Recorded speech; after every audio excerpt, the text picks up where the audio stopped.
the rest of the country always loved Detroit. And ever since I've been coming to Detroit, it's been this way. I think this is a 10-year anniversary. I first came to Detroit to do a lecture in 1994.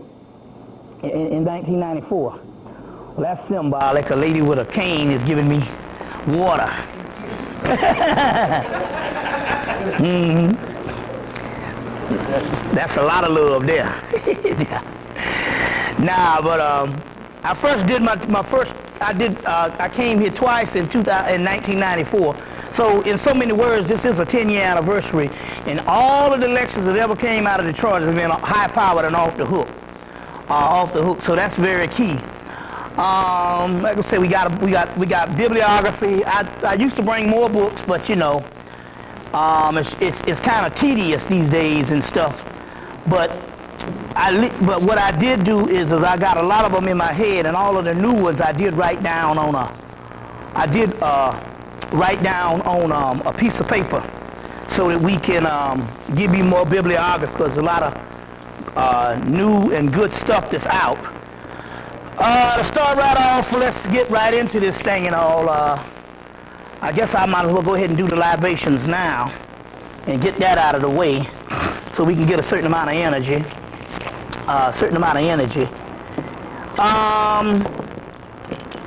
Like I said, we have a whole bunch of new names that has come to the planet. We'll also name these boats, and we'll call out these boats. And as a result, if you want to, somewhere in the lecture, we will give you the name of these particular boats. The boats are the ships. This is coming from Burgess Osiris. There's a list of the ships. And we'll go deeper into that particular part as pertaining to warfare. As pertaining to warfare, we'll go deeper into that today, on how this thing is done. Remember now, if they can pretty much convince you that the only path to liberation is on the physical, they can pretty much be assured that they can win the war. For the simple fact here is, if you think that the path to liberation is only physical and not spiritual, then what happens is when you see them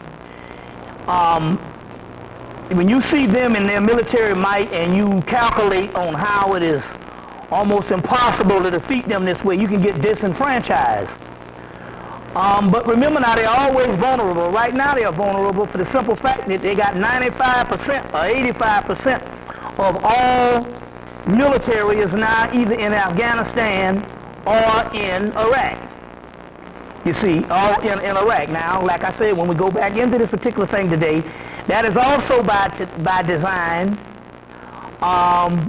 because there is a movement for the British and European powers to scrap this country.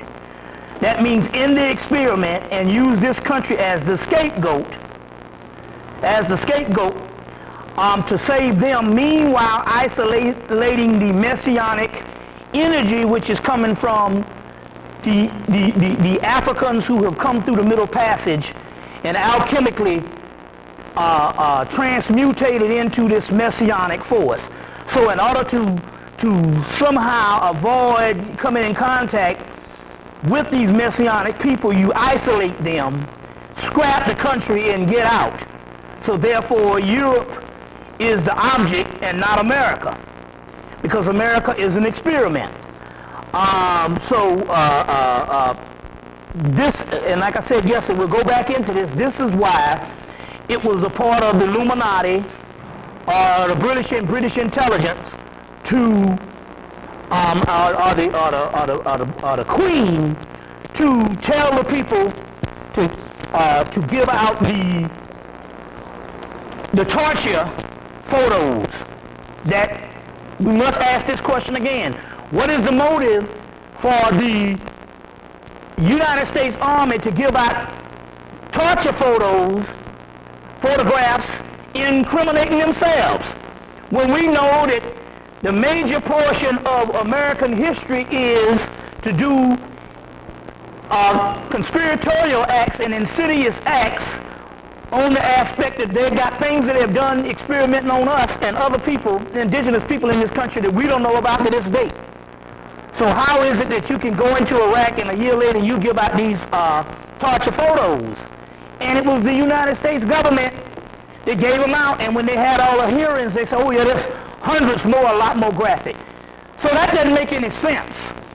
That is because this country is not run by itself or anything else. It is run by the mother country. The mother country. Remember now, this is all spiritual, what we're talking about here, on these, how this particular thing happens. So we're going to pull libations. We're going to start off with a question and answer right quick to get the flow going, and we're going to go back into,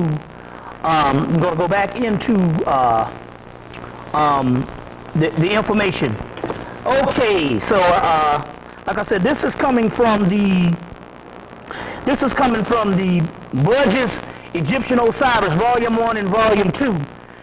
But I'm quite sure if you get the other book that I suggested, Burgess' last book of his life, From Fetish to God in Ancient Egypt, which I think is one of his best books, you will also find these particular boats in that particular aspect. By that time, he had admitted that the culture was black. He admitted that, in so many words, what we was calling polytheism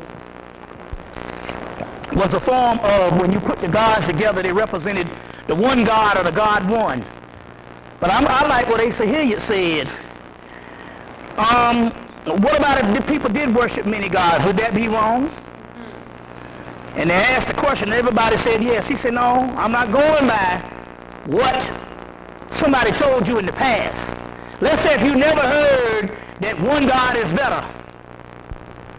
What if they worshiped many gods? Would that be wrong? Well, if you take out of context what somebody prepared you for, and you know, and indoctrinated you on, it wouldn't be anything wrong with it. You see what I'm saying? It wouldn't be anything wrong with it. And later on we find out that in actuality it is a debauchery and somewhat is a malfunction in the particular aspect, because the one God that you happen to be worshiping is the male God, which in so many words is either the son of the mother or the abortion of the mother. You see what I'm saying? But even if you included, they don't even include the feminine aspect of that type of thing, but if you were saying, and if you take the ancient science of ancient spirituality, when you take all of the ancient world and the many aspects of the Great Mother, if you were to worship one God, it would be much better, it could be, you would encapsulate everything if you worship the Great Mother, when basically that way you could take care of all of it, including the male deity. You see what I'm saying? Because if you've studied anything on the goddesses and stuff, you can't even separate it. We're all talking about one aspect of the Great Mother. So now I'm saying if you were to worship one God, it'd be more fitting to worship the feminine principle, which would actually take care of the son, the abortion, or whatever thing there is based on mythology. You would still get the whole complete universal or omniversal knowledge or the completeness of the Great Mother. That makes more sense anyway. So that's one thing about it. But going back, but he did mention that the multiplicity of gods, when you put them together like a piece of puzzle, this is E. Wallace Budge in his book, From Fetish to God, Ancient Egypt, I think it was 1935. He did mention that he did mention that when you put them all together, it represented the God one or the one God.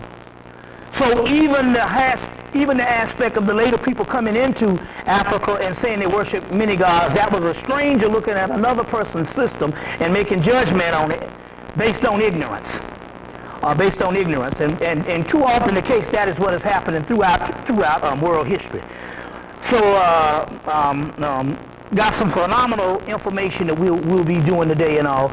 So first of all, let's call out these particular entities, and but I don't want to. Well, I can spit a little bit on the plants. Give them a little bit of libation, and we'll give them a little bit of water. the sister was so kind to bring us a plant and all, which was a bouquet of flowers. You know, so that's great. That kind of brings it back to nature, which is fine.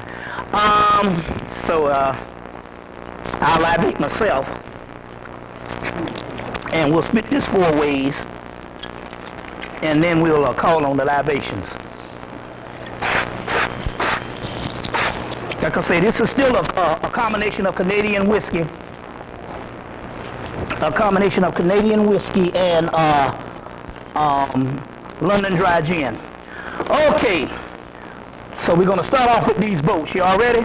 Ma'atet boat, Sektek boat, Seka boat, Hindu boat, Horus boat, a Turkey boat, Hin boat, Af boat, Hindu boat, Amidra boat, Set boat, Hathor boat, Antu boat, Neptys boat, Mut boat, Nut boat, Osiris boat, Aset boat, Isis boat. All right, and let's roll on with the libations. Satino, Uriel, Medusa. I say that because it represents the 3 sisters. There's 3 sisters, 3 ancient sisters. You know of the most famous one, Medusa, which was the one that was the only one that was martyred, that was ended up becoming falling into a grotesque state, Medusa. But she had 2 other sisters, Satino, Uriel, the 2 other sisters. We're still talking about the 3 sisters of the 3 underworld goddesses, of what they call the triple goddess also. All right, Ishtar, Monu, Noku, Mana, Inmatu, Titi, Joba, Otincha, Tiacha, Sheola, Shumala, Omagumu, Alcala, Lokayo, Kekumbo, Lalila, Owalinsu, Babylonia, Aya, Ayo, Awas, Melectas, Elmelech, Drakon, Notorio, New Isis, Aset, Osar Seka, Osar Kentiamenti, Exanthes, Casimbo, Nisabat Isala, Alpia Lukea, Pazuzu, Lucifer, Anumaresh, Mona, Netzu, Litu, Ilhalo, Pele, Luigi, Atama, Labado, Hoa, Ogawadi, Leoa, Boduga, Biwasta, Amatis, Awudage, Brigida, Segun, Artemius, Keku, Haniel, Tarek, Dagan, Hanai, Arim, Aduma, Josiris. Okay, Sepek, Sakar, Sadu, Soka, Sahu, Satis, Atis, Anokis, Bess, Butches, the Doom, the Wabutef, Zarabanda, El Negro, El Cristo Rey, Mama Shola, La Santissima Muerte, La Santissima Pedro Imen, San Simon, La Spiritual Intregula, Madre de la Luna, Madre de Abba, Francisco Siete Reyes, Mama Shula, Mama Pasha, Chiesta, Coco Mama, Leoa, Teleshes, Atiel, Kosiku, Santio, Yenawita, Asama, Alaten, Maka, Esteladici, Shiladek. Oh, we got Aradi, Tandy, Mut, Newt, Hadit, Raha Tuit, Medusa, Hermaphrodite, Shiva, Rudra, Pravati, Sati, Malku, Bina, Eros, Dionysus, Tanit, Malita, Belet, El, Mim, Demuzi, Ashura, Venus, Astarte, Aphrodite, Barbello, Baba Yaga, Melafine, Atalanta, Arestagu, Damalawedo, Adawedo, Assembly, Azuli, Bridget, Olakun, Yeminya, Melosine, Gargin, Arestagal, Echidna, Hecate, Demeter, Persephone, Sophia, Gaia, Kundalini, Hermanubis, Athenas, Metronet, Pan, Tammuz, Adonis, Baal, Nim, Demuzi, Melectas, Chrysalis, Pegasus, Yama, Sutneset, Sutnubit, Suthar, Apep, Aphopis, Newt, Mut, Apit, Tyert, Nebhert, Nagaz, Mamu, Metatron, Metronet, Nakumpa, Umbelinga, Unkulukulu, Umbaba, Uwawa, Kengu, Tayamat, Bacchus, Phanes, Cupid, Harpocrates, the baby Krishna, the baby Buddha, Eros. A few more, y'all. Okay.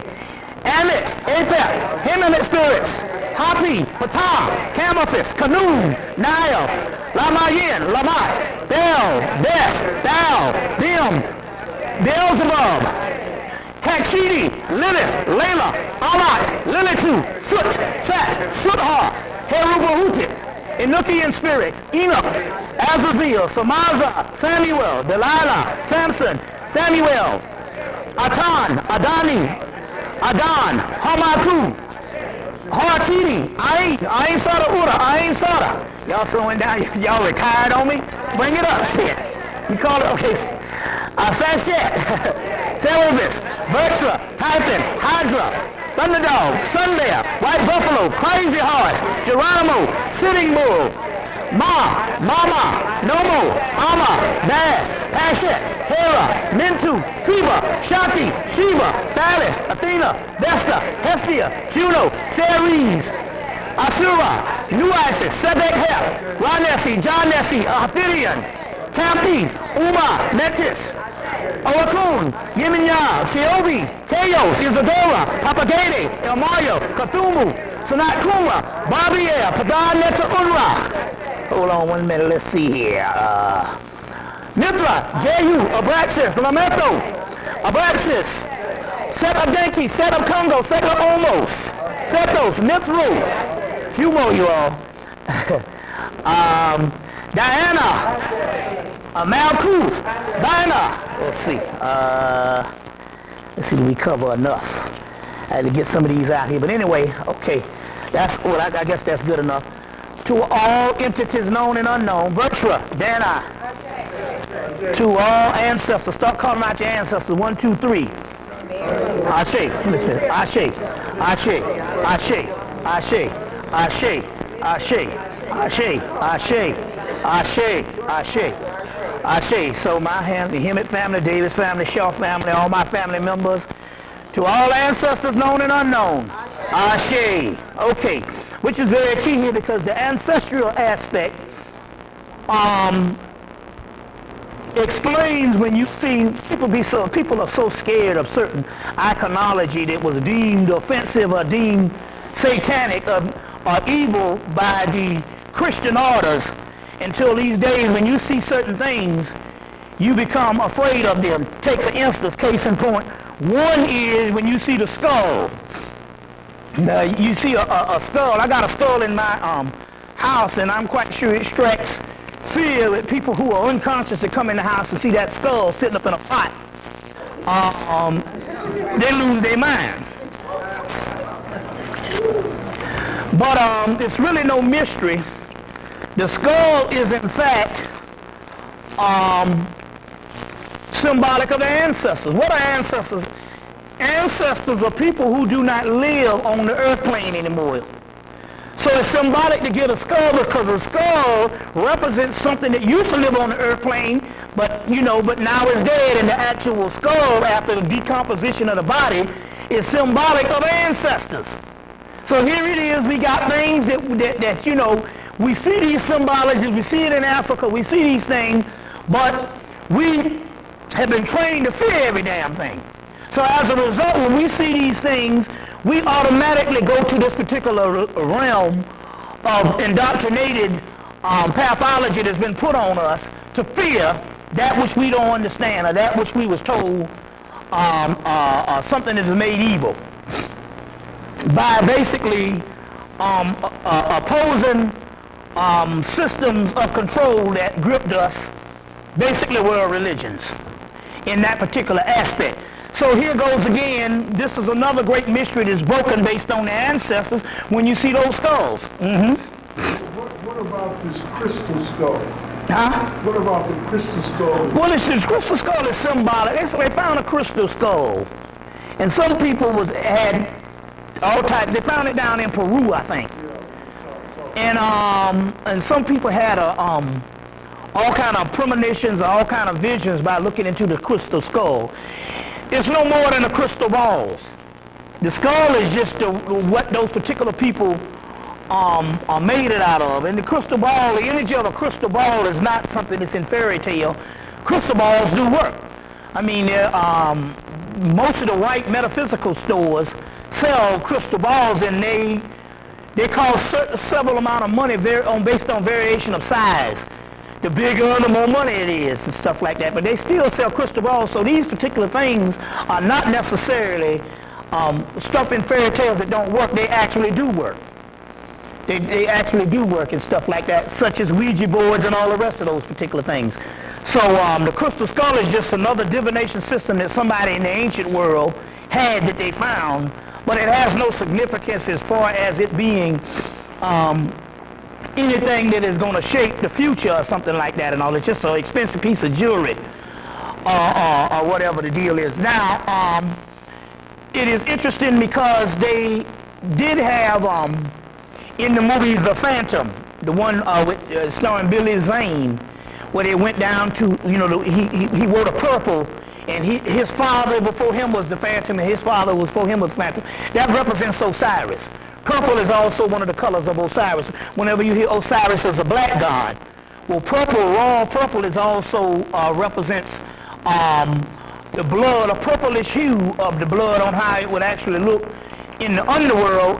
In that particular way, we're talking about the inner world before oxygen hits it, and it becomes red. So the purple that you see, and anytime you see the rawness and all, they're talking about Osiris. And so the Phantom that came out, I think in '95 or something like that, and all, was about the Osiris thing. And then they went down to some point down in the Bermuda Triangle, and they had a secret society that was trying to take these three skulls and put them together and make some form of a talisman or something that could control the world.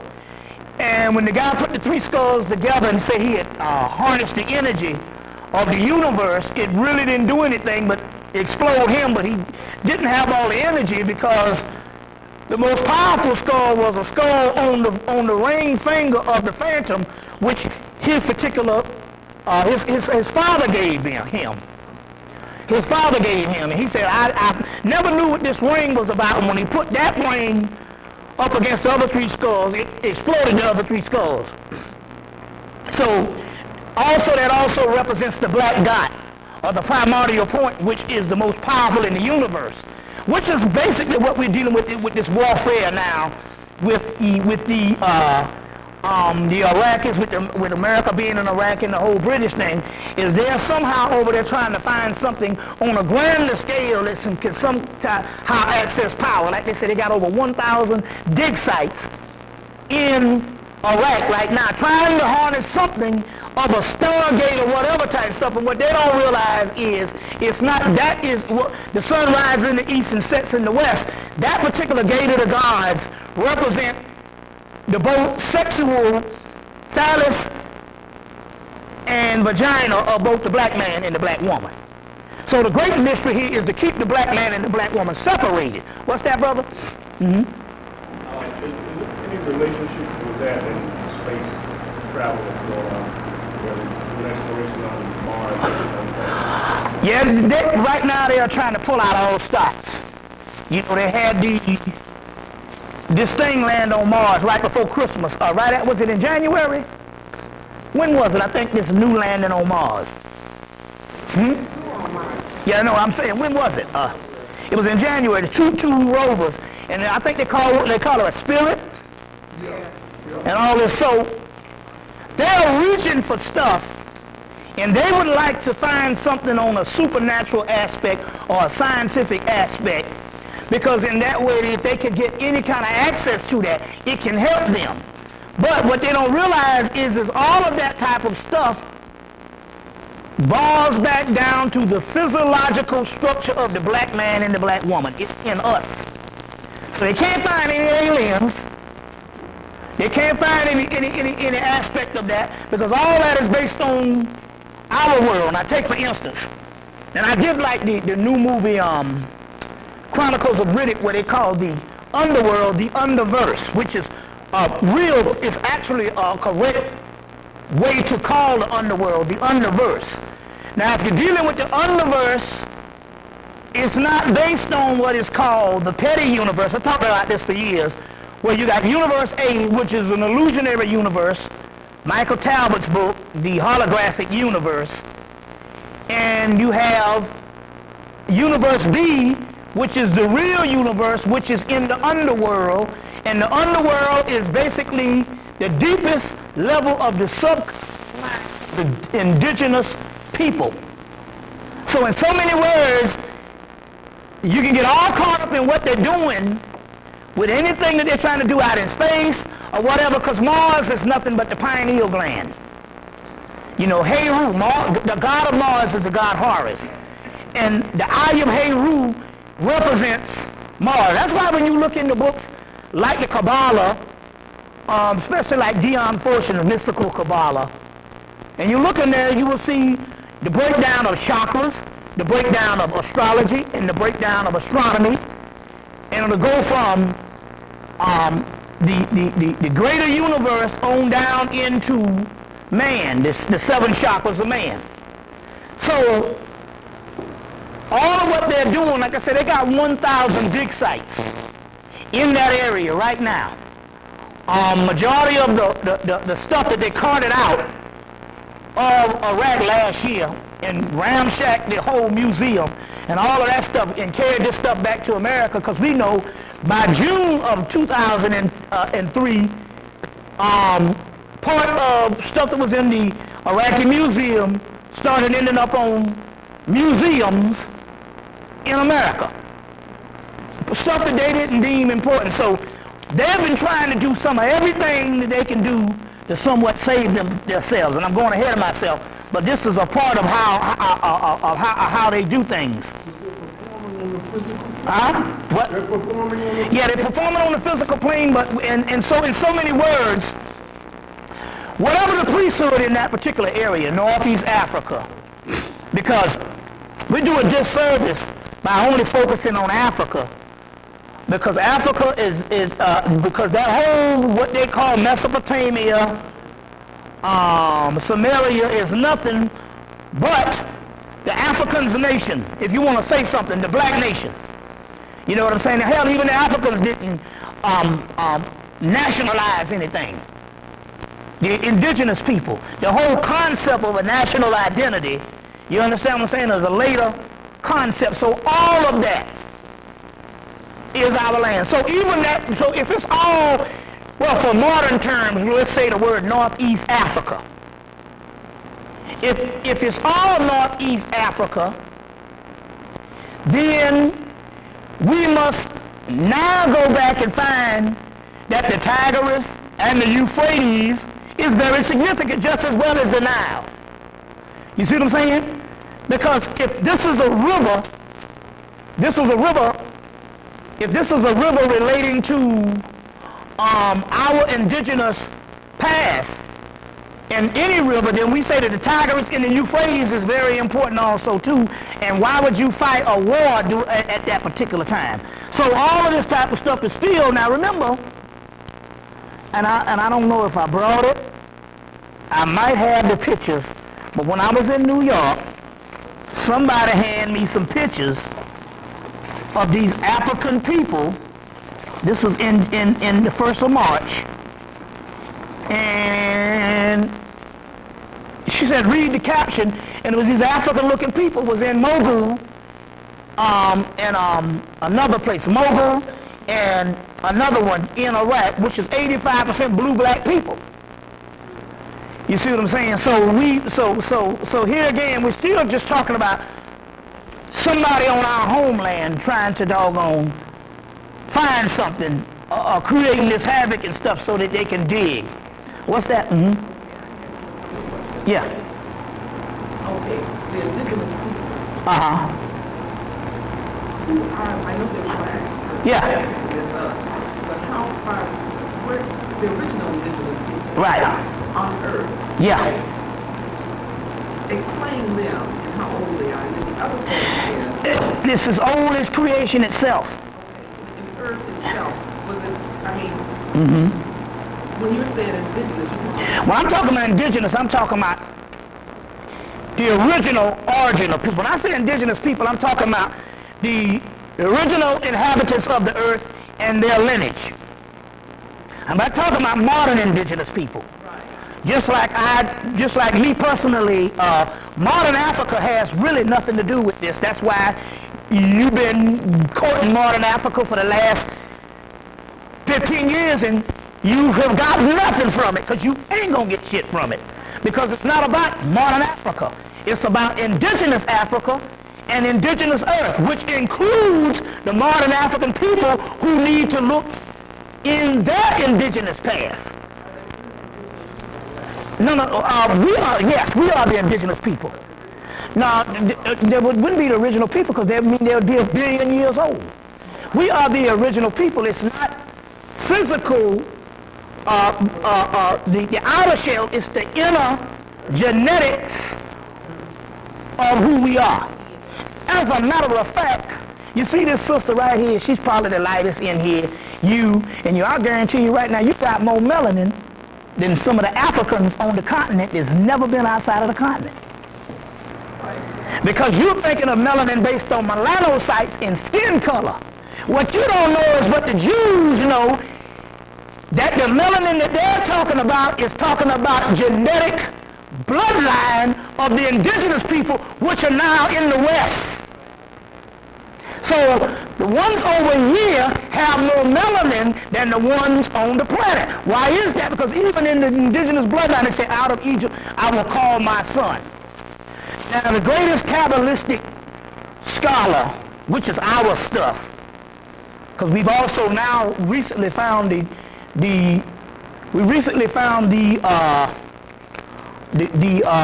Kabbalah at the Temple of Dendera, as well as the Temple of Komombo. At the Temple of Dendera and Temple of Omo, they got the Tree of Life.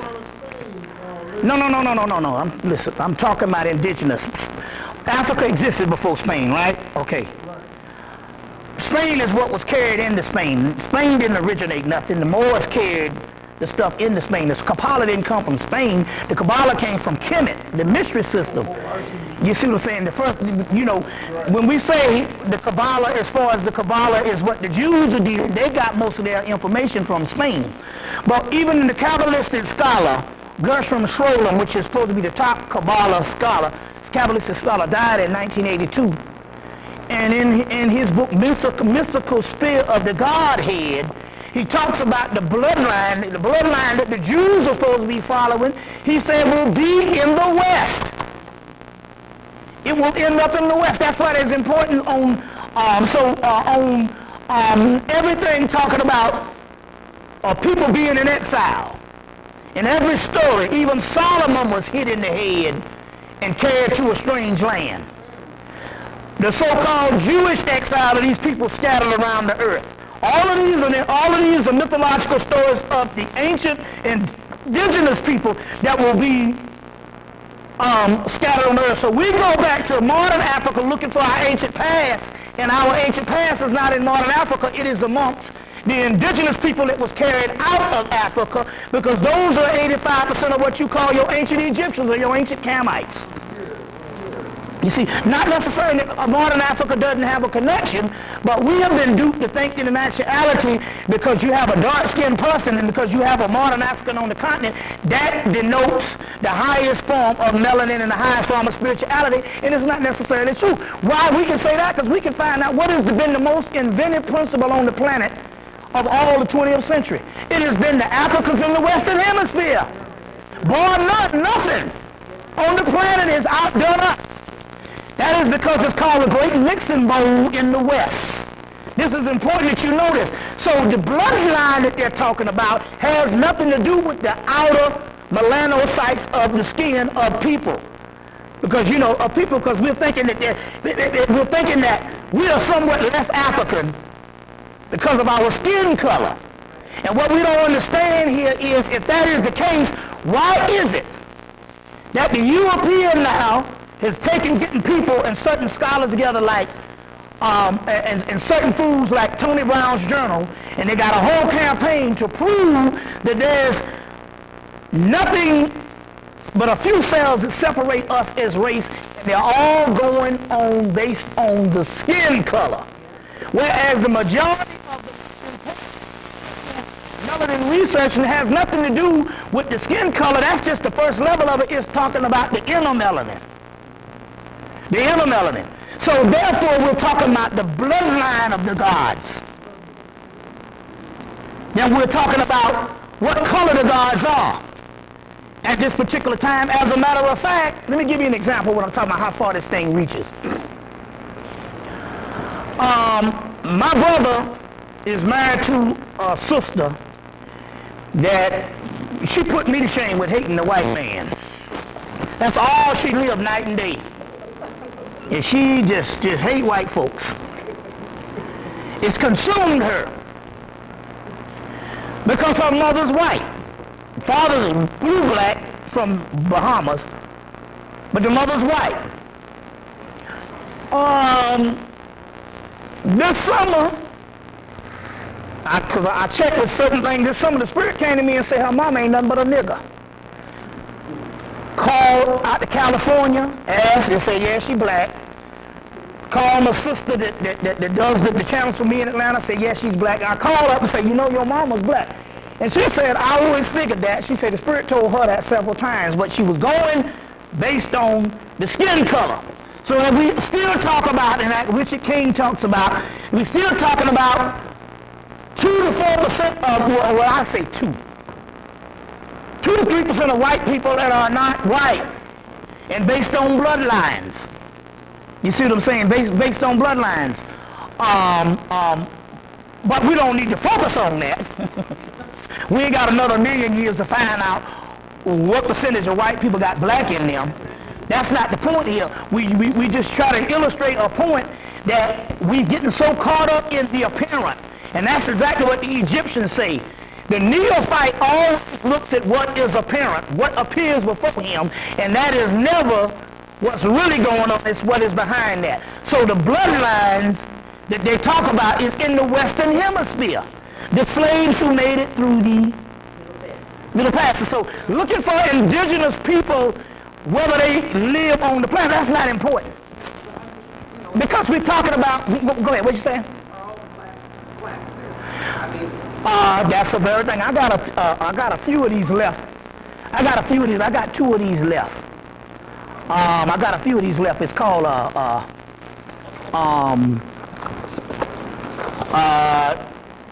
Hemmitt's Dark Side Masterpiece, and I'm explaining something in there that I knew since 1995, but I didn't dare say because, number one, we got enough problems with black unity than to say these things. But now, since we're talking about things that must be revealed, it is interesting because, so first of all, I need to break this down based on, because I know everybody's into Hemmitt, and we should be in the particular aspect because that's where most of the records were left. And they were left there for a reason. Number one, they was left there to say that, to remind us that because a person reads a book, that don't necessarily make him white, because somehow in the last 400 or 500 years, we think that books are synonymous to white folks. And they are not. The Egyptians wrote text for the whole existence. That was the reason for dynastic Hemmitt. But what's happening here is this. You don't think that the Egyptians, knowing that they could see into the future, would amass all this knowledge only for it to be authentic when we read it in hieroglyphic or when we read it in indigenous text. Not necessarily that doesn't have any authentic aspects about it. But the point I'm trying to make here is later day Egyptian thought is just as much important as ancient Egyptian thought. Now what I mean by that is this. We got a lot of stuff coming out of the Coptic text, which basically, no matter how much you argue about it, it just means later day Egyptian. And it was a text that was young enough that modern European scholars who was going to be beneficial, because we were going to go into slavery, would be able to understand that, and it wouldn't be lost, you see, for years as hieroglyphics that we are still trying to translate. So when we look at the Gnostic text, that was dug up in 1945, and we said we want to deal with pharaonic thought. The Gnostic text is, if you just read what they're talking about, this is how the ancient Egyptians believed, but we can't get past the later day linguistics because it fits more Christian language. But what we don't realize is the Christians plagiarized that language and stole that language. You see what I'm saying? And stole that language. There was a book I was reading in your house. There's a book you got in your room. It's called something. It's a black book. Came out in 2001 about the mysteries of Jesus and something with the goddess. I can't think of the name of that book. I started to bring it. And I started to bring this book. And in so many words, these two white boys were saying that they trace all this stuff back to Hemmitt. So when you talk about the Gnostic text, you talk about pharaonic thoughts. Now, based on the Gnostic text, which is Coptic and modern-day Egyptian, when they talk about two souls being created. One was the original souls and one was a counterfeit spirit. When they talk about these counterfeit spirits being created, it was so far in remote history till white people weren't even here at this time. So therefore, they must be talking about a class of black people that are counterfeit spirits. Now, you can take it or leave it alone. I'm just giving you what the Egyptians say. You see what I'm saying? Because when they talked about when these particular counterfeit spirits were created, there wasn't a white man on the planet. Now, that was something, but it was the counterfeit spirits that later on created the white man. But in so many words, if we just take the Yakub thing, now, who the hell would Yakub be but a counterfeit spirit? Well, we can break this down out of mythology. We were talking about certain priesthoods. We weren't just saying that Yakub was necessarily, that's the mythology of Elijah Muhammad and stuff. When you go and study most of this stuff here, it wouldn't necessarily be one person. It would be priesthoods. Now, we know that they had priesthoods. Well, we saw the priesthoods warring with each other in the 18th, 19th dynasty. We've always had this kind of turmoil in most of the history, even when we have these wars in Africa, were not more so a lot of times physical wars than it was warring factions of priesthoods. You see what I'm saying? Well, in this particular warring faction of priesthoods, we had some of them doing certain experiments. If you break this thing down on a believable aspect of what would actually happen. You see what I'm saying? My point here is there still is an origin of evil in the particular, and not in the spiritual aspect, but in the wicked, sinister aspect of what humans do. That was a part of our history long before the white man. I'm not one of those people that's justifying that you should accept what white people has done to you because we did some fucked up things in Africa too. Most of the people who've ever said that never really studied what was fucked up. They just automatically just thought that way. So I'm talking about something above that. But based on the Egyptians, they talk about some counterfeit spirits, which I've even traced to the Book of the Dead. It's up in there. A lot of the venues in the back, they're talking about some other spirits. And the Book of the Dead is the oldest book on the planet that was revised. But even in the Book of the Dead, you know, some of those venues, if you ever get past, there's a certain way you got to read the Book of Coming Forth by Day. And if you do that, you can even go even into budgets. You just have to somehow fix your mind to not necessarily follow the poetic style of how it's written. It's written in ritual. And when you learn how to read this stuff, there's stuff right there in the Book of the Dead. I said, oh, shit, they talking about some messed up niggas right here. And they were black people. You see what I'm saying? They were black people. Then this also explains when one of my friends went to Hemmitt in 91, and he came back and he was all disenfranchised because every temple he went into, they had people tied up. You know, they got all these people tied up, and some of these people look very African. You see what I'm saying? And all different shades of Africa, because I don't think none of those was white folks. You see what I'm saying and stuff, because this stuff is very old, and they has some of those on the temple too. You do see some European figures. But the point I'm saying, you do see some African figures. And what I'm trying to say here is, and it's not necessarily saying that the Egyptians was all divine either, but what I'm trying to say, they're trying to give you this history that in actuality, there was some messed up counterfeit spirits that was on the planet long before the white boy got here. And they were the ones that are responsible for the Europeans. You see what I'm saying? But that is why the concept of out of Egypt I will call my son, and the concept is in all mythology that one day there will be a group of people taken out of Egypt long before the slave trade. You see what I'm saying? Meant that in actuality, in so many words, there had to have been a people that would be an annex in a later day solution. And those particular people are a later day solution for the simple fact that they have the bloodline of at least 25 to 30 different tribes or nations in them.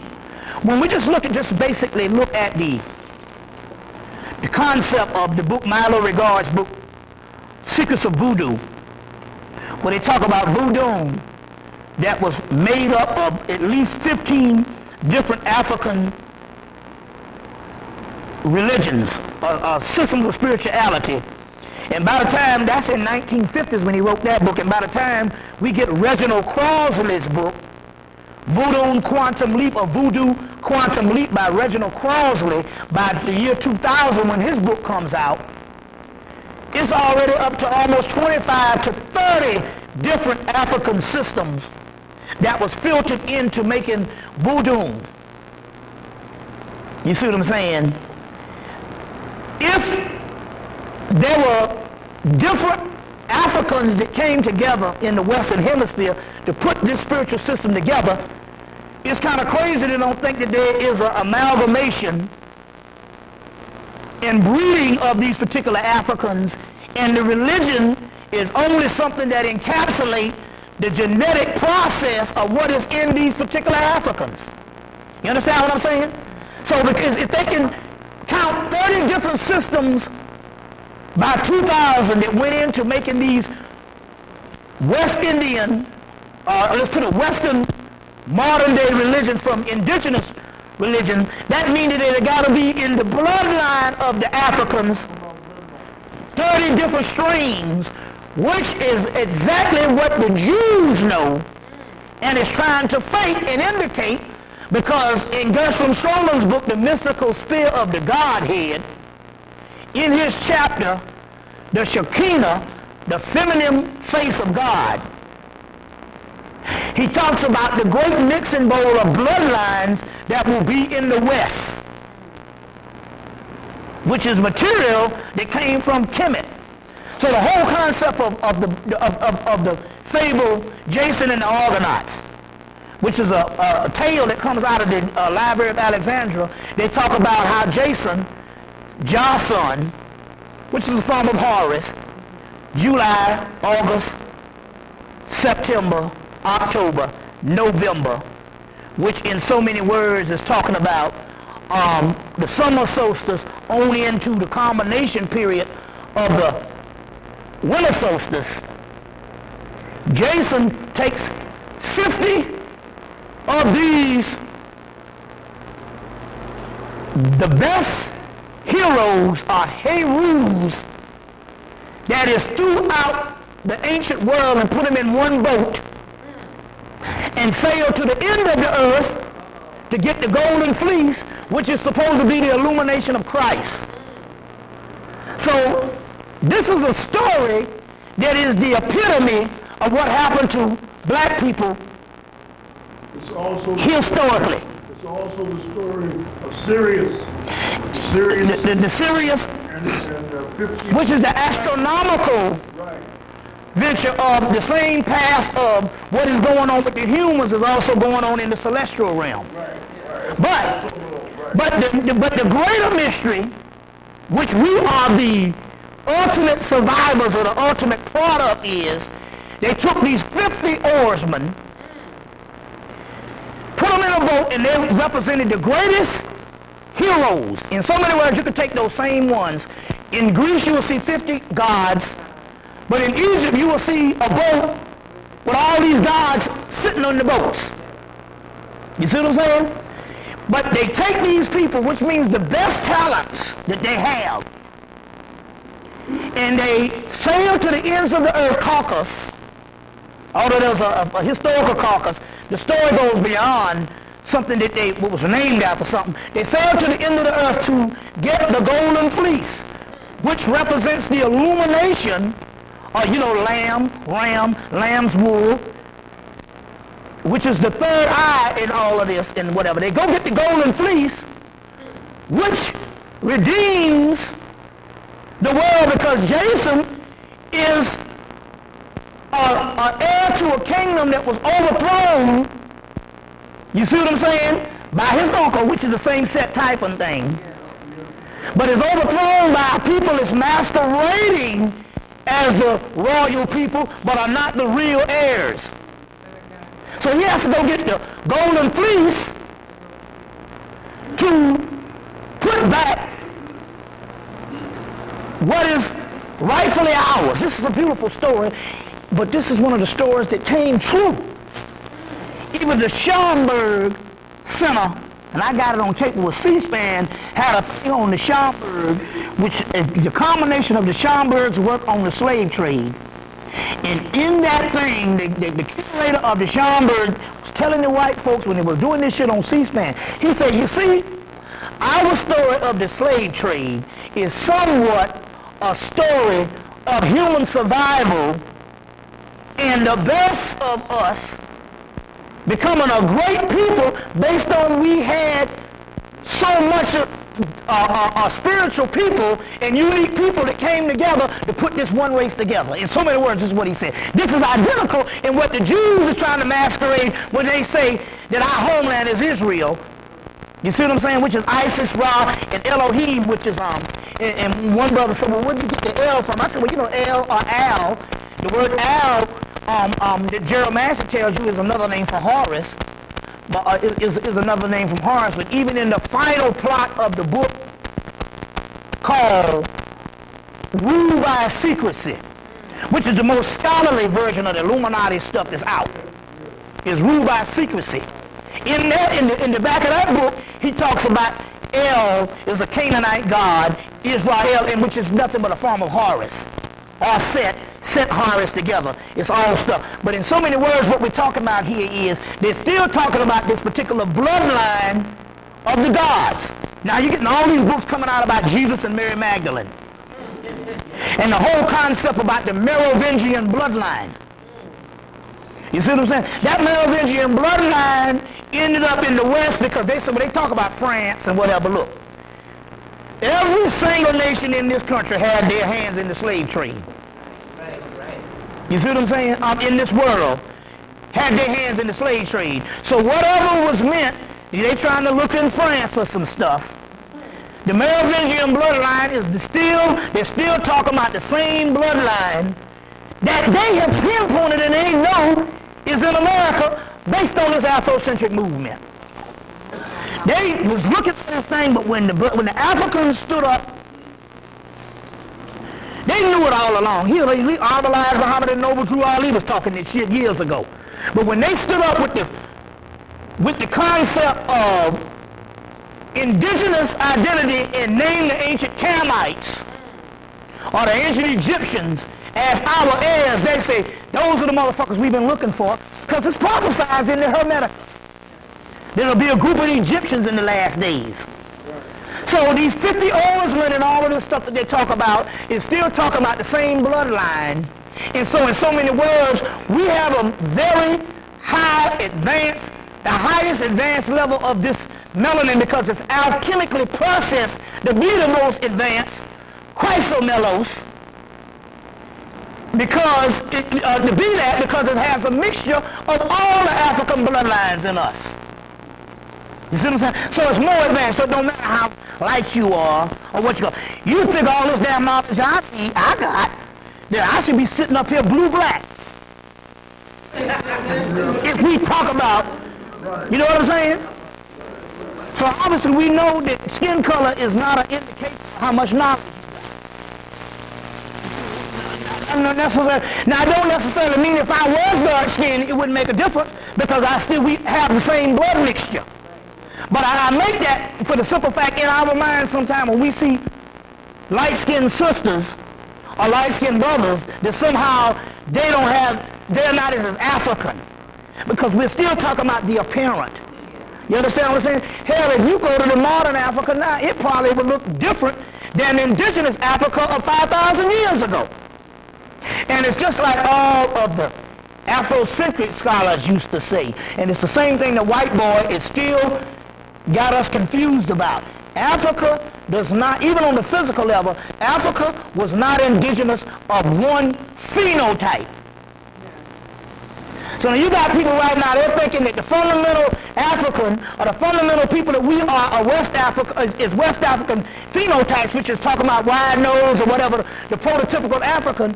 That is not necessarily indigenous Africa. You see what I'm saying?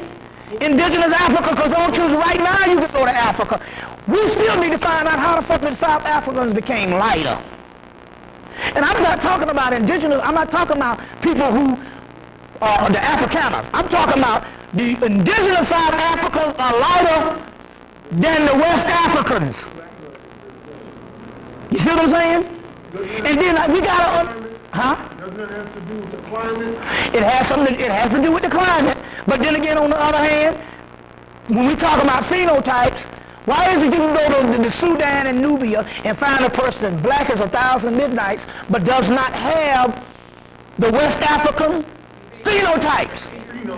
And this is what the white boy has got this argument of a certain descriptive African that they're calling Africa, and anything out of that, they call them Europeans, as well as the Ethiopians and all of that type of stuff. The story here is whatever is on that planet exists in the bloodlines of us. And that's why the last 5 years, 6 years, they've been talking about the bloodline of the Holy Grail. Well, if you study the origins of the Holy Grail is nothing but the cup of the blood of fornications of the Great Mother. They talk about the blood of the Great Mother is the Holy Grail. Jesus drank the blood of you drink the blood of Jesus. Well, absolutely. You know, anything that's male used to be a female story. It's just like Jesus died for 3 days. Died in 3 days and ended up in hell. And he was dead for 3 days. Well, they got that from Ishtar and Inanna. Inanna and Ishtar falls into hell, and for 3 days she's in hell hung up on a damn nail. So even that resurrection and descent story of Jesus is a feminine shit. You see what I'm saying? Just like this. In Kemet you have what is the backbone of Osiris, which is called the what? The Jed pillar. The real way it is pronounced by the Egyptians was the Shed pillar. The Shed pillar or the Jed pillar is the Kundalini energy that rises up the central nervous system. And if you look at the back of the spine, you will see all the blood vessels meet in the back of the spine. That's the Red Sea. And the Kundalini rises up the blood system in the 32 levels of the spine into the third eye, or the first eye, or the third eye, or the crown chakra and all of that, thus giving you the Christhood. The blood system is parted by the Jed pillar, so which is called the Shed pillar. So Jesus shed his blood so you may live. It's a metaphysical story. Horus, the Jed, or shed its blood. The Kundalini rises up the blood system. The Shed pillar to go to the third eye. It's a metaphysical story. You see what I'm saying? It's a metaphysical story on how that. So the shedding of the blood is the jetting of the blood. The Kundalini rising up the blood system, purifying the blood into the what is called the final element, or Jerusalem. Heru Salam. Jeru, there's no J. Jerusalem. Heru in peace, a house of Heru. which is the house of Heru, which is the crown chakra, and originally the house of Heru is the womb of the black woman. You see the womb of the black woman. So yes, so this whole concept here, that's why you in 2004 and you ain't got nobody from the continent that even resembles a damn Messiah coming to help you out. You understand what I'm saying?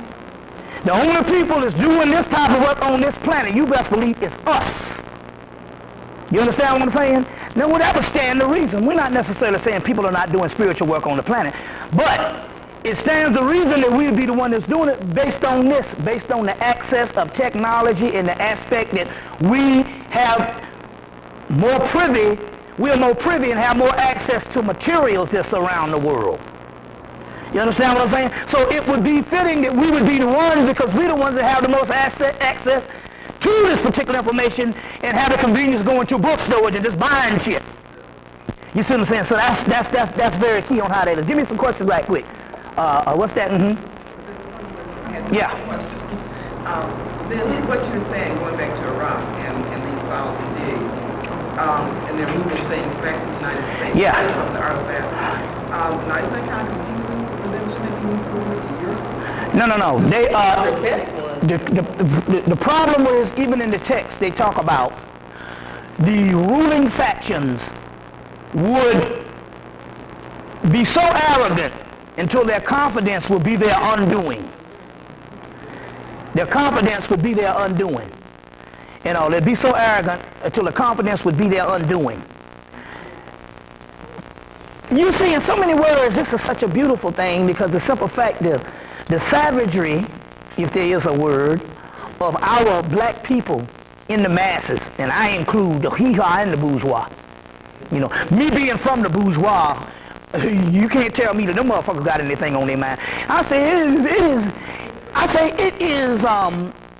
this is divine that I come from an upper mobile family to be the one, because see, if I was from the projects or someplace, I couldn't look at them and say, you bourgeoisie niggas ain't shit. Because I would be from the inside looking out, there would be that faction that I never really know. But by me being from the upper mobile family, I can proudly say that them niggas ain't about shit. So, it is a reason why they look at every faction of our people and they go, these niggas they savage. They don't have a clue.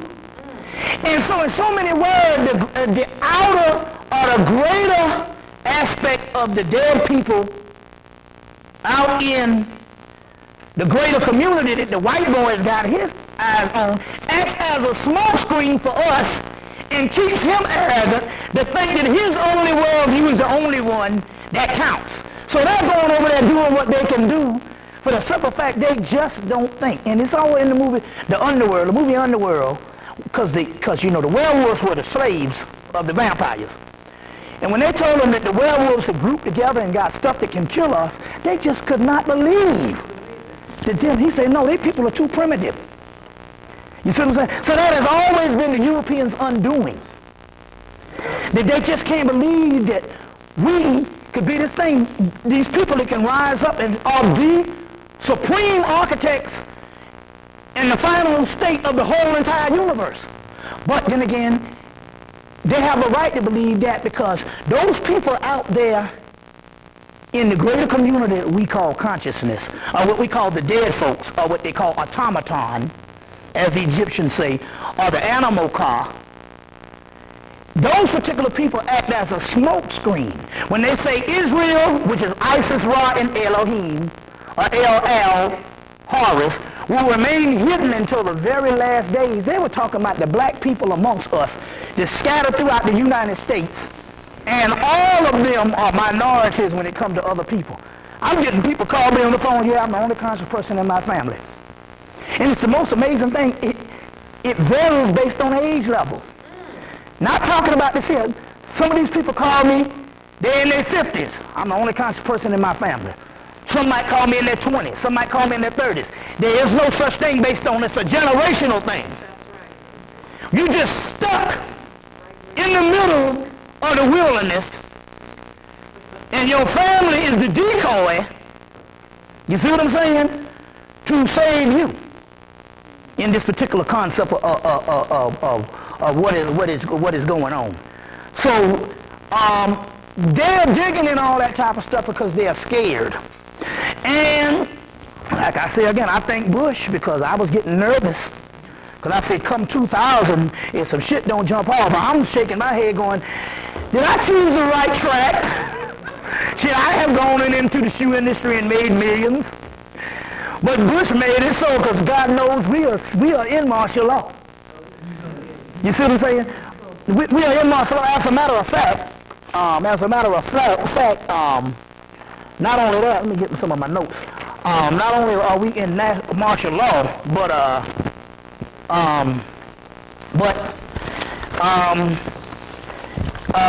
it's some aspects of, let's see if I got this stuff. Watch the internet, because they didn't invent the internet to invite you into a worldwide web just so you could have access to information and knowledge. They brought you into that to monitor. Now, be very careful on what you say on the internet. Very careful.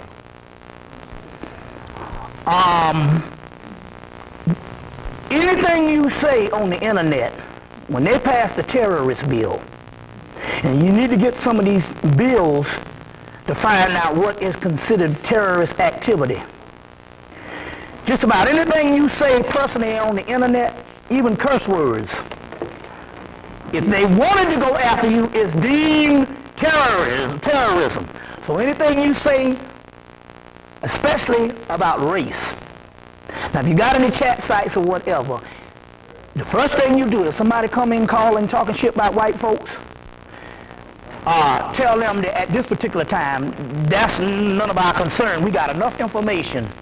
At this particular time, if you don't understand that you have an open enemy, it's a little too late. But in the same conscious lingo, it's in the same conscious lingo when people call in talking junk, it's in the terrorist bill that is one of the things that they get you for terrorism. Now, I'm not necessarily telling you to buck dance, whatever. I'm just trying to say you got to be smart about this thing. You see what I'm saying? You got to be smart about this. And one of the places that's heavily monitored is the web, is the World Wide Web. They got people and they set up on there 24 hours a day, and that's their job, to monitor what comes on the chat rooms. And based on if you can somehow get your hand on the terrorist bill on what is deemed terrorism, and you're going to find out just about damn near everything you say is a terrorist act. You understand what I'm saying? So my point here is one of the places is the World Wide Web. Be careful on what you say. So that means you'll have some people, and we done scouted these people out. We got people that'll call on, and they be white folks. And they'll come on the chat rooms to get a certain amount of conversation going. And to say a certain amount of information to get you to say the information, and then the government comes in and lock you down for terrorism because you said some of this particular stuff. You got to understand, warfare is warfare. We just talk about being smart. But the World Wide Web is one of the places and stuff like that where some of the stuff is standard. You can talk about. You understand what I'm saying? But be very careful on what you say. You see what I'm saying? On the internet. You see, because we are in martial law, we are in a terrorist, we are in a fascist state as we speak at this particular moment. Give me some more questions right quick before we go into the lecture. What about this Malvo, this young man that committed, they think, the sniper stuff is still going on in D.C. It never stopped. You understand what I'm saying? And just like, and it's interesting because the sister Babylonia that I've come in contact with, the last, in particular aspect, is instrumental in a lot of the magical stuff that's going on. Said that in D.C., it's always been this white van and these white folks. You see what I'm saying? So there's a whole lot of stuff going on. Can I take, for instance, Chief Moose, the black chief, served in one of the units with John Muhammad. With John Muhammad. You see what I'm saying? So that's some crazy stuff. This man was in, so to say that he didn't know who John Muhammad, that stuff was all set up. You see what I'm saying? It was all set up. You know, he was in one of the same units in the army with John Muhammad. You see? He's the one that turned. Huh? He's the one that turned John Muhammad. No. He's the sheriff. Chief Moose is the chief. Is the sheriff. Chief Moose was served. The black guy, he served in the unit with John Muhammad. So I'm saying this whole thing is crazy. You see, this whole, you know, that whole thing, you see, is all set up. What's that? I got this book called Melchizedek, Truth Principles. Yeah. I remember you talking about the White Brotherhood. Is this an okay book to read? No, the White Brotherhood was not talking about the White Brotherhood as far as white people. The Great White Brotherhood was talking about a prism of light. A prism of light. All that is just basic stuff that came out of the East.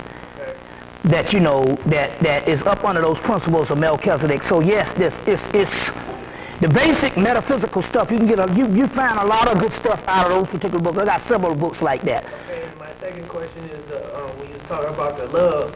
Okay, and you remember you was talking about the rays when you come across irate people. Okay, could you be more general as far as like you talking about arrows to keep them under control so you can get through your situation? Like could you be general as far as what you mean by the arrows penetrating the eye? You know what I'm saying? This is on one of my tapes. Well, the whole concept of agape, universal love, is a joke. That's impossible. You know what I'm saying? You can't universally love nothing. They're not talking about that. What they're talking about here is the great practice of the heart chakra is one relationship with your woman, male and female, is one aspect about that. One aspect about that particular thing.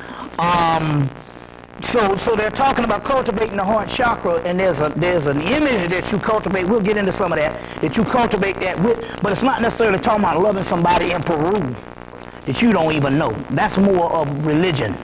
That's more of ideology. Didn't you say that was filius? Didn't you say that would be what the Greeks call filius, brotherly love? But even in the brotherly love and stuff, it's got to be taken in context of an object or a situation that you find yourself into than a universal stuff on some planet or some Eskimo people that you don't even know. You understand what I'm saying? Some of this stuff is just basically is broken itself down over the years in religious terminology, which it has nothing to do with the spiritual aspect. When they're talking about the heart chakra, most of the time they're talking about here, it's talking about in relationship, it's talking about in relationship with a person that you've come in contact with. In the particular aspect of, especially male and female. You see what I'm saying? In your relationship towards your species half. An aspect of that particular thing. John Baines has an excellent book called The Science of Love, which is coming from the Hermetic material, which is a dynamite book to read. We got several other ones also too, but there's an excellent book on the science of love.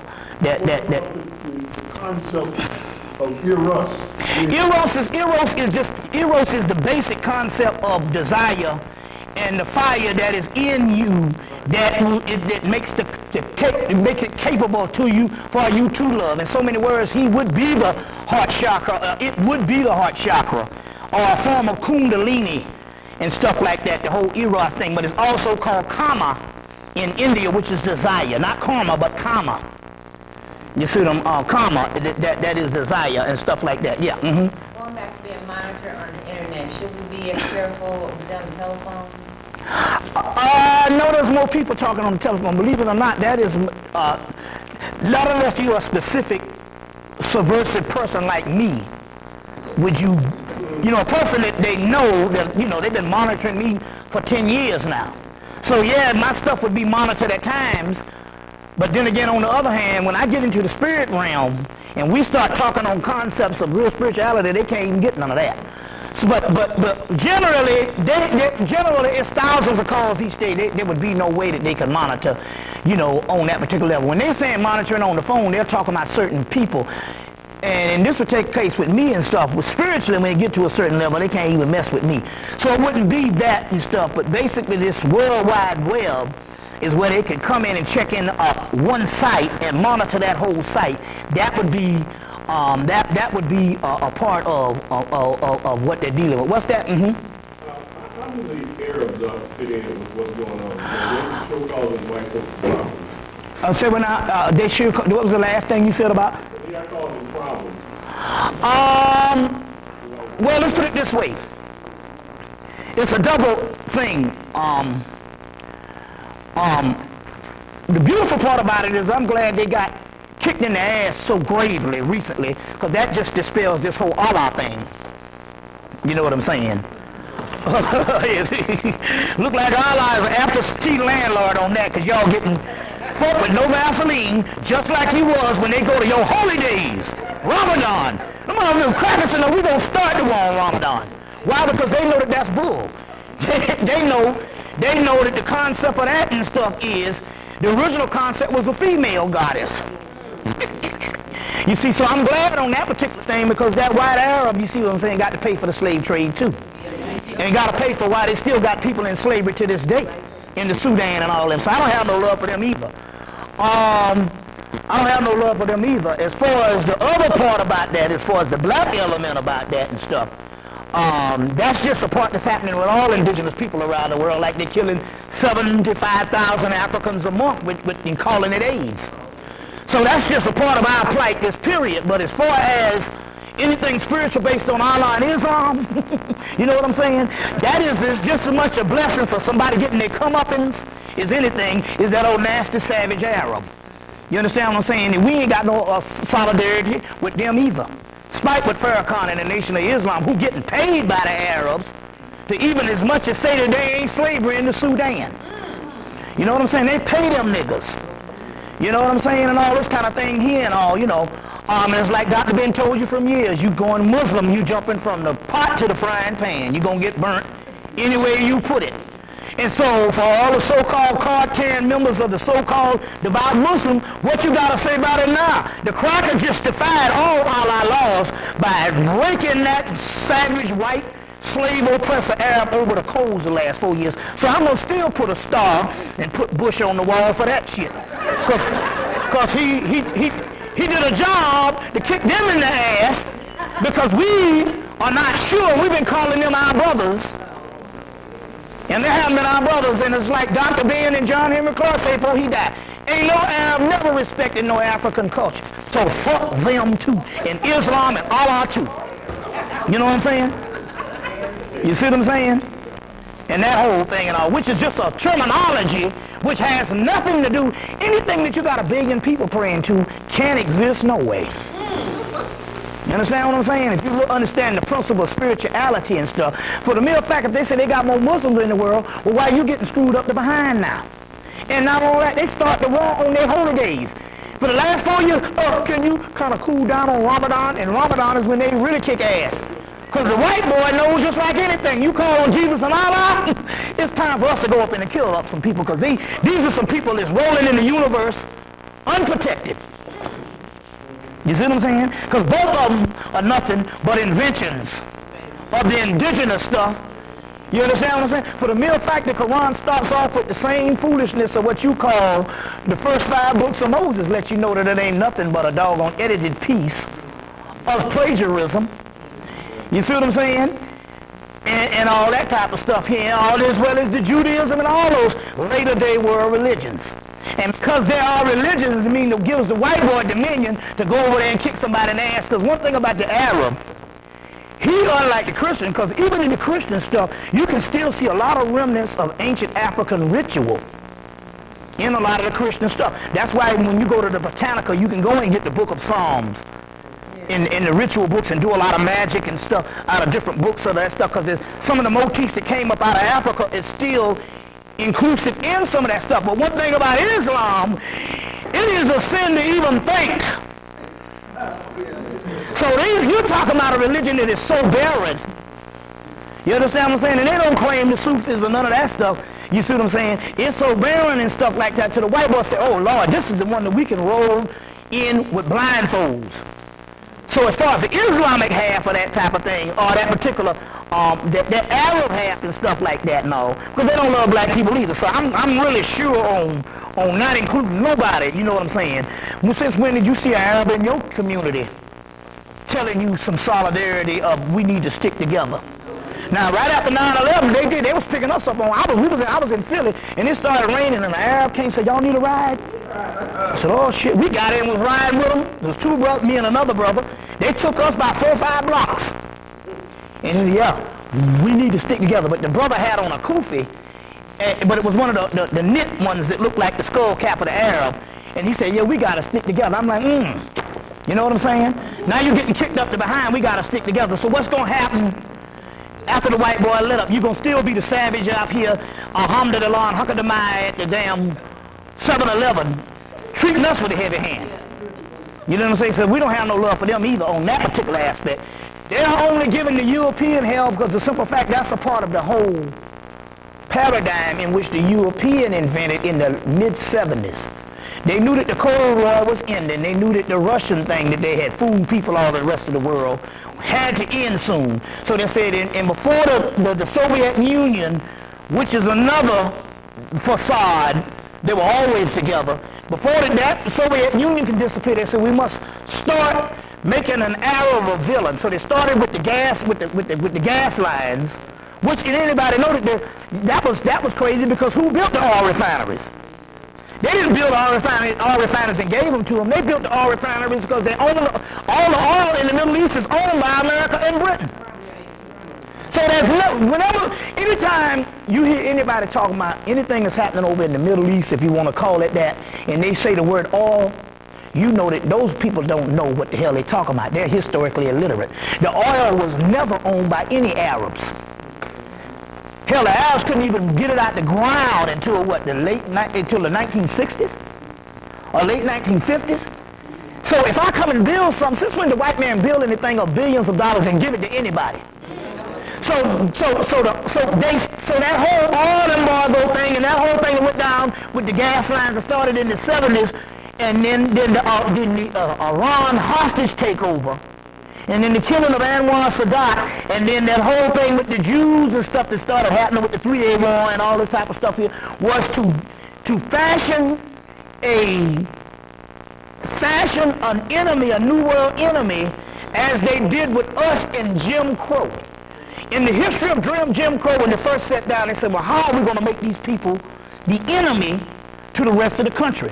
They say we must paint them as criminals. Crime, criminals.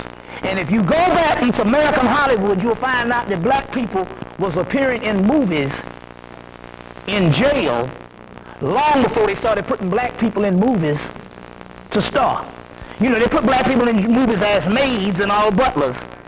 The second part, starting in the late 1940s or the mid 1940s and the 1950s, is black people prisoners in jail. You see what I'm saying? And in jail, long before they even started a resurgence of black stars from 1954. You say Carmen Jones was a drive, actually, of black Hollywood starting back up again. You know, in 1954 with Harry Belafonte and what's your girl name? Dorothy Dandridge. But there was black people in prison in white rooms long before that, and that's a part of the Jim Crow law, to fashion a hatred of propaganda to fashion a view of a people. Well, the Arabs, they started as being these zealous, Islamic, zealous killers. That's all an American and British Illuminati invention. So in so many words, when they say they're giving America hell, that's just a form of the new TV show that they're giving you, Wag the Dog. Because number one, remember Saddam Hussein worked for the American government and still works for the American government. That's what you don't understand. He's somewhere on a resort, somewhere chilling. That's why they can take Noriega, and you haven't seen him at all. They didn't even give him a trial. You just assume they dealt with it. Noriega was Bush's right-hand man. You get a movie called Donnie Darko. Donnie Darko came out it's a metaphysical movie. It came out in 2002. Donnie Darko. At the beginning of the movie, it's set in, it came out in 2002, but it's set in 1988. And in the movie, they show a clip of the presidential debate between the caucus and Bush. Now this is 1988, and Bush says, there is no drugs in Panama. My best friend, Noriega, I was in Panama this year, there is no drugs, and Noriega is a great man. 1 year later, after the presidential debate, he goes in and bombs Panama so they could get back the Panama Canal. That's what it was for. Because the Panama Canal supposedly went to them in '89. So they bombed Panama, and all of a sudden he's a drug dealer.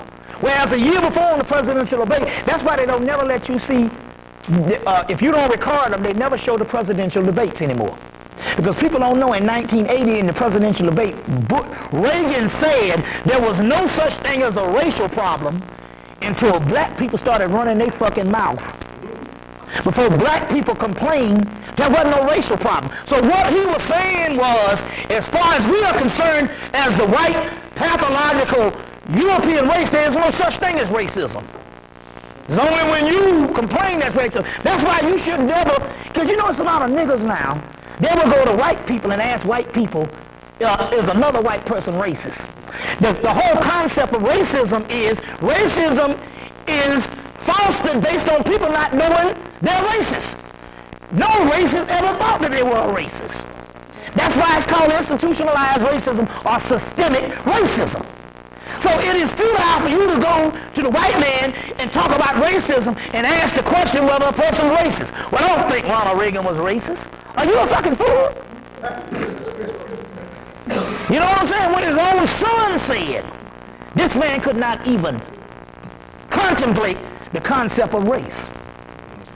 You see, because to him, their world view of racism doesn't exist in their world because they don't think that you are a part of their world. And only when you become a part of their world, when you knock them over the head and say, I want to be included, which is the wrong thing to do. You understand what I'm saying? So these particular concepts here and all, so even that whole thing that you're dealing with in the Middle East is fake. The Arabs ain't going to rise up to do nothing because there are a lot of people slated to do nothing. You understand what I'm saying? You see what I'm saying? As a matter of fact, in the book, Ice the Ultimate Disaster, in so many words, they talk about the comment. They say that the Arabs are going to go down as the dumbest people on the face of the earth that ever lived. Here's some people that sat on Egypt for 1,000 years and didn't even know what they had until the white man came and took it from them. And to this day, they're over there telling people to come to Hemmitt, and they still don't grasp the concept. You know what I'm saying? Hey man, if all these people are coming here and stuff to see the Pharaoh, then Allah can't be nothing but a figment in somebody's imagination. And why isn't Osiris the Allah? When Allah is the God of Sirius in the Quran, He is the Lord of Sirius in the Surah of the Star in the Quran, and the Lord of Sirius in Hemmitt is either Isis, the goddess of Sirius, you see what I'm saying? Osiris, the god of Sirius, Horus, Sept, the god of Sirius, and the pre-dynastic Sept Typhon, which is the primordial god of all time, which is the god of Sirius. Why they haven't figured that out yet? Because they are real savage people. You see what I'm saying? So that religion was good for them. Y'all all right? Any more questions? And what's that? In the past, in lectures and on tape, I heard you mention something about their not having the capability to do any more nuclear detonations. Do you know if that's still the case? The reason why I asked is because I had got some information. Supposedly, 90% of the naval forces are deployed out to sea. Not just the United States, but other major navies in plans to detonate megaton weapons to simulate cataclysms like tsunami waves, earthquakes, things of that nature. What I was saying was in theory, they could do these things, but you must understand their whole concept of existing is to hang on to a certain aspect of civilization. It will be defeating the purpose because they're on their way out. They're fighting to preserve a civilization. So they'll be defeating the purpose by dealing with that. So in so many words, even politically, socially, they are weak And the whole concept here of all their military might and what they will do. And although we didn't say that they didn't build nuclear bombs, but we understand the concept that they never used them, only just the Japanese thing. You see what I'm saying? Means in actuality, they had decided a long time ago that this particular form of warfare is above even our survival. So it's kind of like futile for them to even think about that type of thing. So they are weak in the particular aspect of, they just basically, since Vietnam or since Korea, they've just been basically getting their ass whipped, and they ain't won no fucking war. As a matter of fact, they ain't won no war since they ain't won none in the 20th century, because the first 2 wars was a family fight. You understand what I'm saying? But anytime they went up against any indigenous people, they lost Korea, they lost Vietnam. You know, they lost Vietnam. And if they was really going to war in this type, they would be losing this thing here in the Persian Gulf. But what had happened is 98% of what you see is a television simulation of war, and it's more Hollywood than it is an actual war. You see what I'm saying? Most of that is put together. Why is it that car bombs are blowing up only killing Arabs? And then they were fooling people because they went from August to December, and only 2 or 3 American soldiers was getting killed a day, or every other day. Now, in a vacuum, if you got war going on, it's going to have more bodies in there. And that lets you know, for the simple fact that numbers are low, at 1 and 2 and 3, for once, that means that they have orchestrated this. For the effect of having a war and the whole concept, you see what I'm saying? Now, now on one hand, everything that they're doing is still working for us, because even though they got themselves in that by deception and trying to fool people, they'll never be able to come out of that. I told y'all this last year. I say they will never be able to come home. Never. That's a black hole. Now, although the energy resides in us, there's still a gateway over there.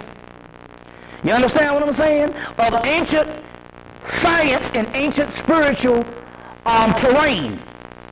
And there's a black hole in it, and they will never be able to come up out of there.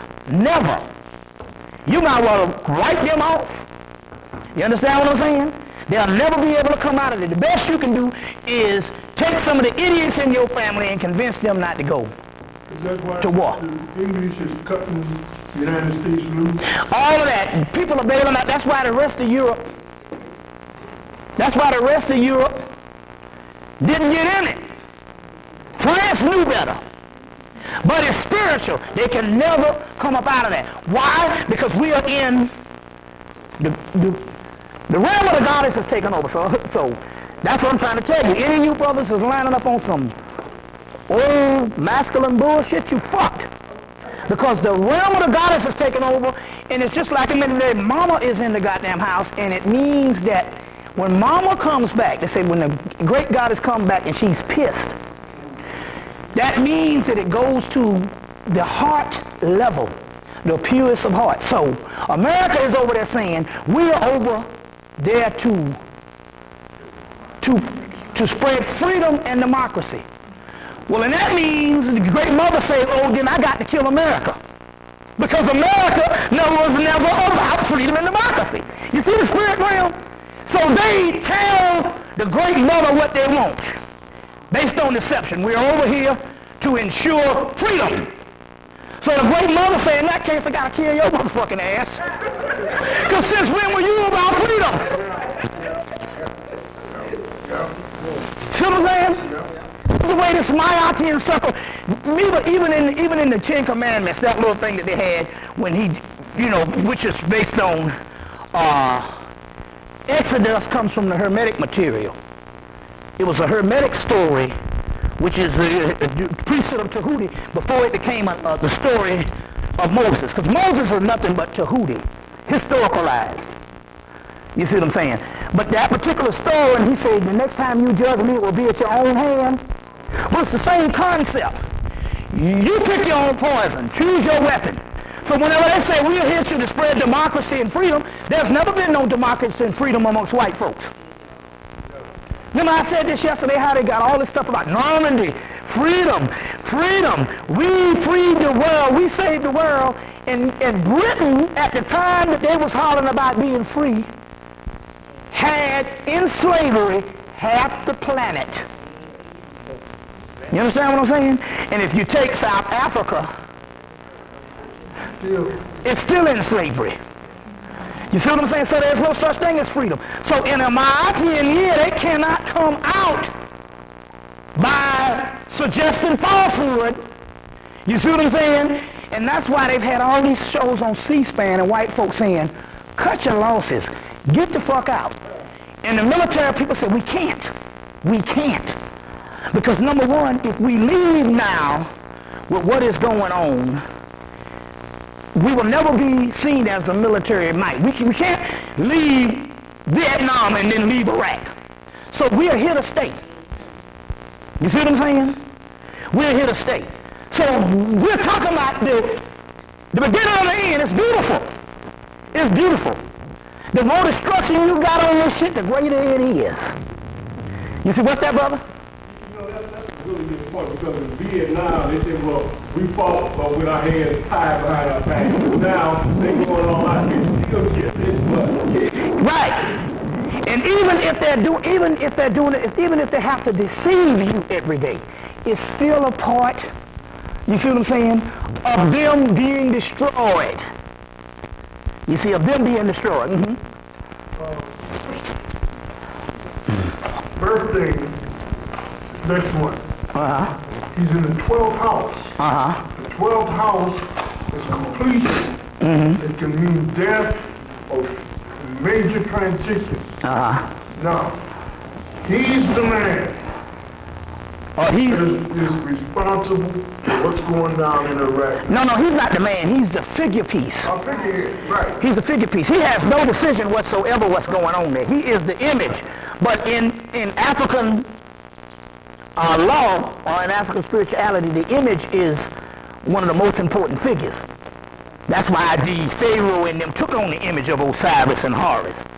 You understand what I'm saying? So by him being the image, even if he say, somebody's pulling the strings in another country like Britain or whatever these secret societies, he's still the image and he's the scapegoat. So it's called a scapegoat clause. They do this and stuff in world leadership. That's why they gave you the village idiot. And come to find out, that was all a scientific plan to make you think he's a dummy. And every now and then he got the dummy up to make you feel that you're in charge. So whenever they say morale is low, or they say that they want to deceive you or you catching on, then they come and they come out with the dummy shit. He dummies up about every other month. Say something stupid. And then half the other time he's brilliant. You see what I'm saying? That's because he got to be brilliant. He got white folks following him like crazy. The point I'm trying to make here is that's all a part of a scientific way of rulership, is whenever they give you the dummies. The key is never to focus on Bush. He's only the image because he's only the apparent. He is also the decoy. Now, yes, there's things that is going on as far as whatchamacallit and all that can be considered as far as his astrological stuff, for the simple fact he is considered the Osiris as far as they're concerned, based on their motifs on how they set him up in the European Masonic aspect of the double White House and all of that stuff, the White House, or what they call in Hemmitt. And he's acting this type of symbolic role of Osiris and all that type of stuff here and all. But by no means does he have anything to do with anything spiritual as far as what is affecting us. You see what I'm saying? The spirit realm, they don't even know he even exists as far as what the real spirit realm is about. Because I'm in contact with that, and that whole concept is never even, it doesn't even play out in the world scale on what's going on. So most of the stuff that they're talking about there is decoy. You see what I'm saying? It's decoy. And that's for the outside world. But on the other hand, they still can't come home. This is a part of the breaking the infrastructure, both by the Queen of England and both spiritually. Man, this is the greatest time ever. This is the greatest time ever. You see what I'm saying? If you can stop thinking about your future and just hang on, if you can just give up on your future of being happy and just survive, then you got it. You understand what I'm saying? Because the concept is to become non-self. I've reached that level where you become no self. Where Bobby Hemmitt don't even exist. And I know it for a fact now because people will come up to me and say some things and I feel alien. Some people that knew me 10 years ago, knew me 20 years ago, and I feel alien because I've given up on self to just throw myself in this pool of, hey, this shit is all happening. You know what I'm saying? It's all happening. So there's nothing personal no more. You know what I'm saying? On that particular level. If you can do that, you can hang on. Let's go into some stuff that we got to get into. I want you to go out and I want you to get this thing. I want you to go out and get a CD by a sister by the name of Ledisi. Ledisi. Ledisi. She comes in the vein of Jill Scott and Erykah Badu on her first album called Song Singer. Came out in 2001, excuse me. Came out in 2001, and at that particular time she didn't have a distribution deal with a company. So as a result, that CD is still new if you get your hands on it. Then she got the distribution deal recently, and she came out with another one this year, which was also done in 2001, and it's called Ledisi Jazz Singer. The first one is called Ledisi Song Singer. That's the name of the album. This one is called Ledisi Feeling Orange, but Sometimes Blue. Black girl from Oakland. So she decided, I'm going to go up against Ella Fitzgerald's ass and gets on her ass. Now that's impossible, because Ella was the shit. When Ella started scatting, can't nothing beat Ella except this motherfucker from Oakland. It's bad. She's singing, and so the first album is more of the neo-soul, the Erykah Badu, the Jill Scott. You see what I'm saying? And then at the end of that album, it gives into more, she starts going into the jazz. Ledisi, Ledisi. The first one is called Ledisi Song Singer. The second one is called Ledisi. You start getting down with this scat thing and going into Ella's ass as far as I'm taking this shit on. And Homegirl is bad. Then she sings Round Midnight on one, and then Straight No Chaser on the second one, and the stuff is blown out. And then at the end she goes back into some neo-soul. It's the baddest stuff on the planet. And I often wonder why is it these particular people, the distribution kind of breaks down. But you need to get this call. Her name is Ledisi. And you got to get these two things. You might have to order it. Do they have a Tower Records here? You know, a lot of the people who sell it, you can get it ordered. You can order it because this stuff is being distributed from Oakland, California. But it is the shit. It is the stuff. And this is the doggone sister you need to be listening to, because this sister is the one that got all the talent. On one hand, she dropping that Erykah. On the other hand, she going into some Ella Fitzgerald. It's some bad stuff. That's it's some tight stuff. Get a hold of that. It's interesting here that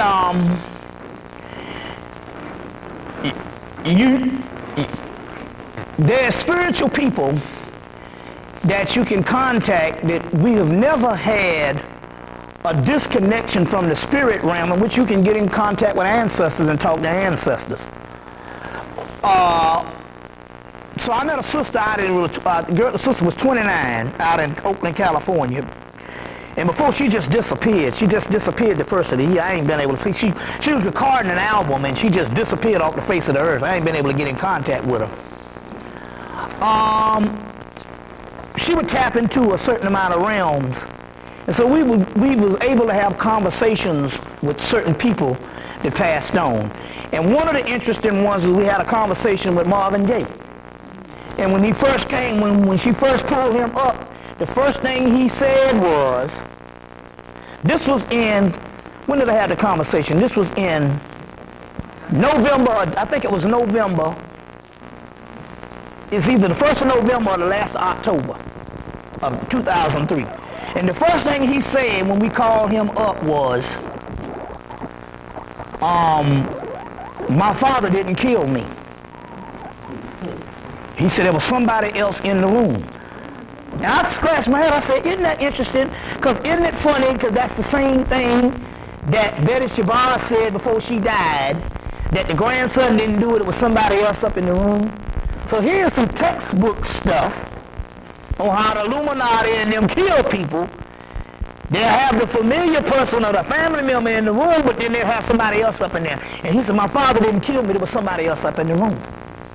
So I asked him, I said, well, why did they take you out in the first place? He said, when I signed with Columbia, I was getting ready to take this thing, which I said before one thing, but he really went into what, he said, when I was getting ready to take this love thing to the next stage, you know, he said, I was wetting your palate with the with sexual healing. He said, I was going to take it to the next stage.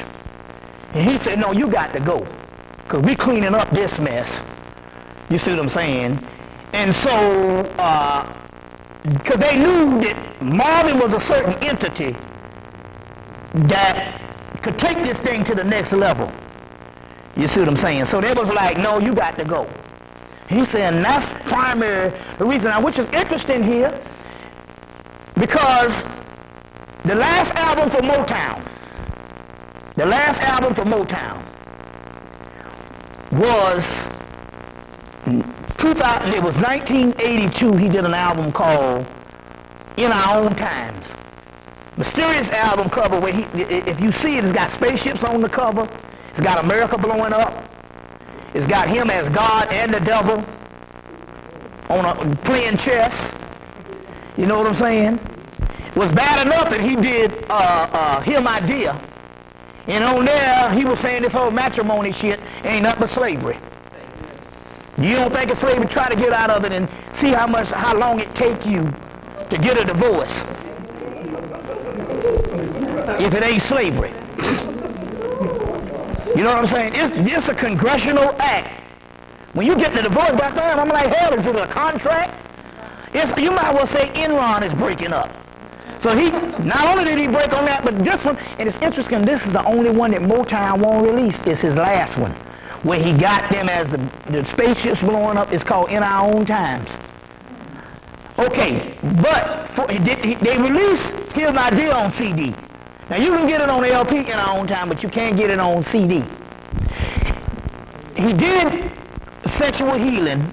Then he did the one that came up right after that. He had 2 albums that come out after his death in '95. They put one of them out. I can't think of the name of that. It was called Sanctified Lady was on it. In '85, excuse me. Then there was one that came out late '85 where this particular album, I understood what he meant when he said they killed him. Because this album is called Romantically Yours, and you can still buy it. It's on CD, you can buy it and you can buy it at any of these record stores. It's called Romantically Yours, and he starts the first side out like Nat King Cole. And then the second side, he goes into his new form of Marvin Gaye. You got to get this thing. It is unbelievable. It is a jewel. I think I talked about that the last time. Get that. But it's interesting. I will say something, and then when we get in contact with him, and these things come up and stuff on how he was the man on this thing. Now you can get one of the last German releases of his concert that's on DVD. I think it was in Germany on DVD, and it is unbelievable. As a matter of fact, a lot of people are buying it. It's him on DVD. A lot of sisters are buying it and be like, yo, I put on this Marvin Gaye, and I put on this Marvin Gaye, and I get me something, and I go to another level when this nigga is on this DVD performing and stuff like that. Plus, you know, the book that's coming out with him saying almost what Eric Michael Dyson is alluding to some of these same things that's going on that's going on. But it is interesting here that the book would come out, but right at the same time, the book came out, and right at the same time, we got in contact, and this is exactly what he said. Yeah. The interesting thing here is that he was supposed to work with Barry White, and they were supposed to take this, like you're saying, take this love thing to another level. Yeah, another level. Meaning spiritually. Meaning spiritually. Right. Right. And it's interesting that both him and Barry White are dead now. Yeah, well, we got in touch with Barry White, and he just said, because Barry White did almost lasted 20 years after him, and Barry White just said, I was just tired, and I just got the hell on. But then again, the only thing the white boy did is he changed the music up in certain things. He changed it from what they were dealing with to the synthesizers in the 80s. But then again, the black people caught on to that stuff, and Prince and Michael Jackson blew that shit off the roof. You see what I'm saying? Off the roof. Until the 90s, when they could just basically say, we're just going to stop the whole thing, which ain't nothing out now. New music is horrible. That's why I gave you this sister. And gave you this particular person here. But it's just interesting on how they could do that. And one of the few people that was able to take his stuff and start working with the rappers, and at this time was Roger Troutman, and he ended up getting killed. And isn't it ironic that both he's working with the rappers in the song California with Tupac. Tupac is dead, and Roger Troutman later died. So here goes again, we're still talking about them keeping a close tab on the conspiracy of music. That's why I would give you this particular sister, and to give you this particular sister, which we know that the whole Smokey Robinson thing lets you know that these people are inadvertently gods and don't even know it. You know, when the fire went down in California, and Smokey saved the whole block from burning just for the mere fact he was Smokey. Goddamn Smokey shit can't burn. He's the god of smoke. So the chips was bouncing off the Smokey house, and all the shit, what it was is how the stuff burnt down was. The chips would come into your yard and start the fire. These chips of fire. They was bouncing on Smokey house and was going out like snow. So Smokey was able to save a whole block, all because he was spiritual. And then come to find out that's your uncle, right? Mm-hmm. That when you heard Sister Fanny was saying that he said he was not worried about his stuff, wasn't gonna burn out his damn house, and did some prayer or whatever type stuff. So it just meant, you know what I'm saying? It just meant that let you know that these people are not just geniuses and great because of just because they just have talent. They have the talent on an extraordinary level because they are gods. Now, which is interesting here because the Sister Babylonia,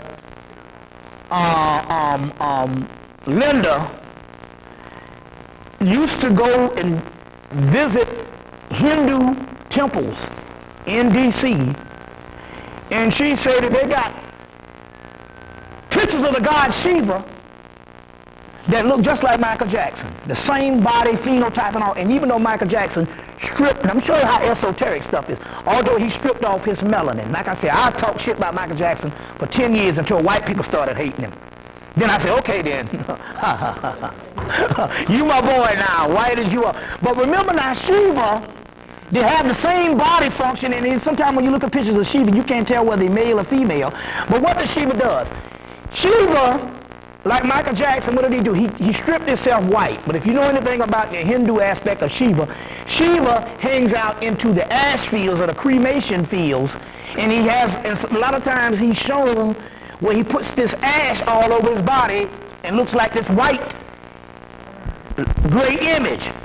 So in so many words, and Shiva has this dance that he can do that can destroy the world or rejuvenate the world. And Michael Jackson, as you know, is a greater dancer than he is a singer. You see, so in so many words we can see that at the same time you're looking at this and you're thinking that the Kabbalah and the Egyptians say never look at the appearance.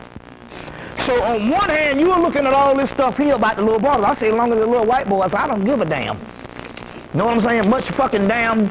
You know they used to, did you know that they used to breed little black guys and boys in slavery to be sex slaves for white men?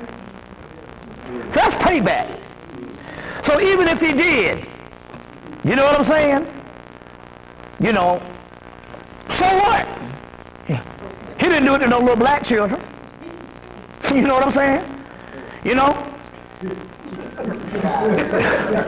I don't care. You know?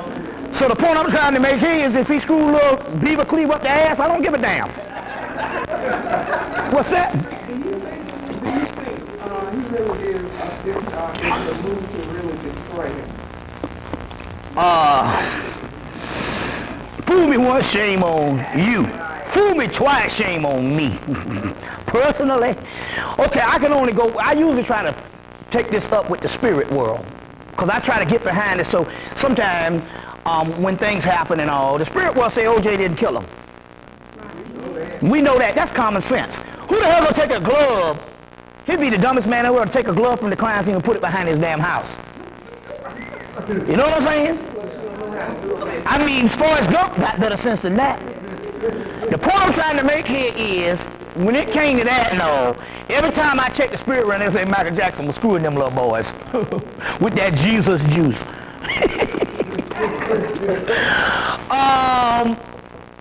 You know what I'm saying? Now, whether they have the evidence or have anything to convict him, no. This is straight up distortion. Now, is this last one? Well, the last little boy, his own father said that the mama is such a low down, dirty figure until if he used my son to exploit Michael Jackson, that is characteristic of her. That's what the father said. You know what I'm saying? Or the little boy. This was the little boy's father said that the mama is such a low down, dirty cracker until she would do stuff like that. My point here is you know, why even get in that trouble the second time? You know, but I'm rooting for Michael Jackson. You know what I'm saying? Because it's spiritual. Whether he ain't screwing no little black boys.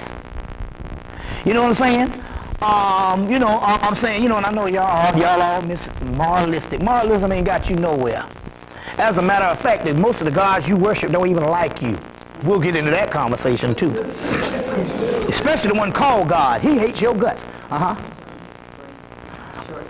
Okay, we'll take a break. Okay, then we're going to do this here and all. So we're going to finish this all off. But I just want to say this. It's interesting that she made the observation that in those temples, a lot of the Shiva figures, which is nothing but Horus and Osiris, those Shiva figures look just like Michael Jackson. And we must understand when this white boy moves, he's moving because of spirit. You know what I'm saying? On that particular level, yeah. On that particular level and stuff like that. So he's moving because of that. What's that? He said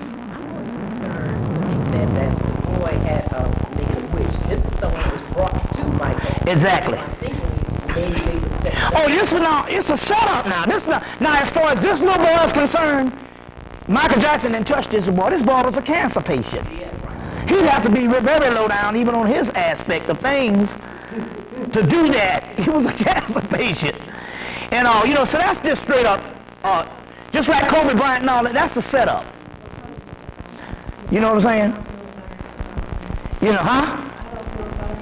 Well, no, because he even made the comment when he got his little white chick, which if you look at her real close though, she got a damn tinge or more. She don't look all together white. That girl, she ain't all of that. She got some stuff up in her. She ain't no pure mutanoid or robozoid or caucasoid. You know what I'm saying? But he made the statement to some sisters, you know, y'all hands off now, I'm getting married and all this kind of thing here. You know what I'm saying? You know, to check this out, I know we get ready to go, look at this here, I'm glad this nigga here getting his comeuppance. Do you know that they tried to poison? This nigga is such a savage, snigger woods, white man nigga.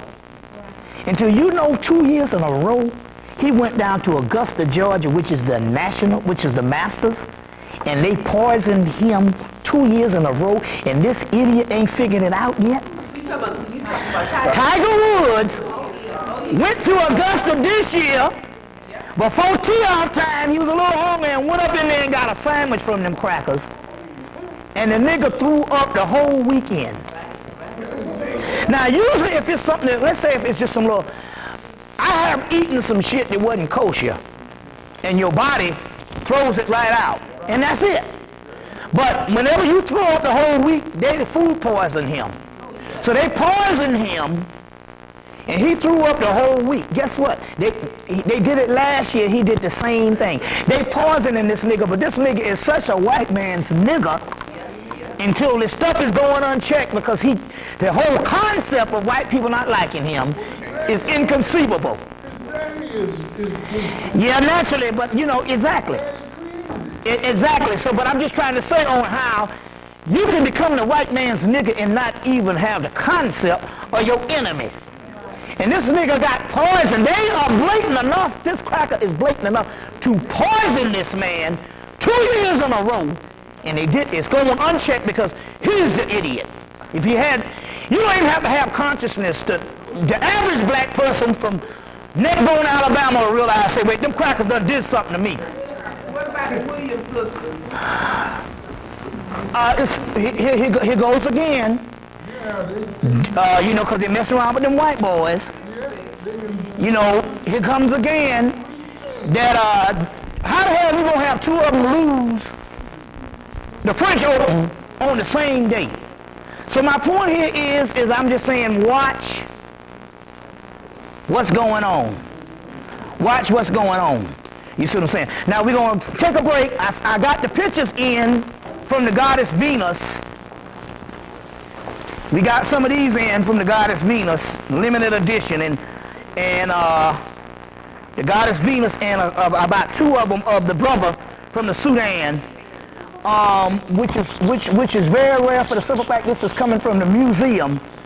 It was done in the 1800s, and she called me, ironically, to come rescue her, and I brought this stuff out of the museum, and as a result, we do have these particular pictures and stuff.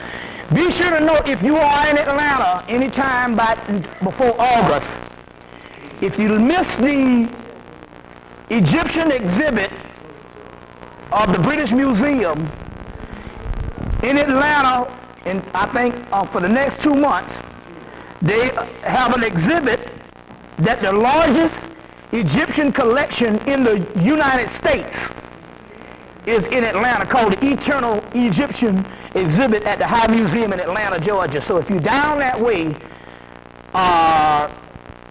try to get to find out, can you go and see and view this? Because too often what they do is they will get this museum stuff, they don't advertise it for the simple fact they don't want you to go see your stuff. So it comes in town and it's there 2-3 months and it's real quiet. But it's going to be there till August. So if you're down that way in the next 2 months, go down to, if you're down in Atlanta, the High Museum, go check out the Eternal Egypt exhibit. If not, I'm quite sure by this thing, but when they put these things together, they come to different cities. I'm gonna go in about a week or so I'll be able to get word back to Detroit. I'll put it on my next video on what other cities it's gonna be in the United States. Because usually when they put them together, they travel for about 2 years. What's the name of the museum again? High Museum in Atlanta. The High Museum of Atlanta. Atlanta High Museum. They ain't got but one. They got Emory and they got the High Museum. And they got the Eternal Egypt thing that's down there. Now, if you still want to see the Eternal Egypt, the one in Atlanta is called the Splendors of Egypt. The Splendors of Egypt. If you want to see Eternal Egypt, which is the Book of the Dead, and the stuff from the British Museum is up in Canada now. So you all are close to see it than the rest of the country. It's in Canada. I don't know what part, but I'll try to find out. But it went to Canada. It's called Eternal Egypt, and it's in Canada right now. So you all got the better chance to see it than anybody else. But we have some of these here for sale.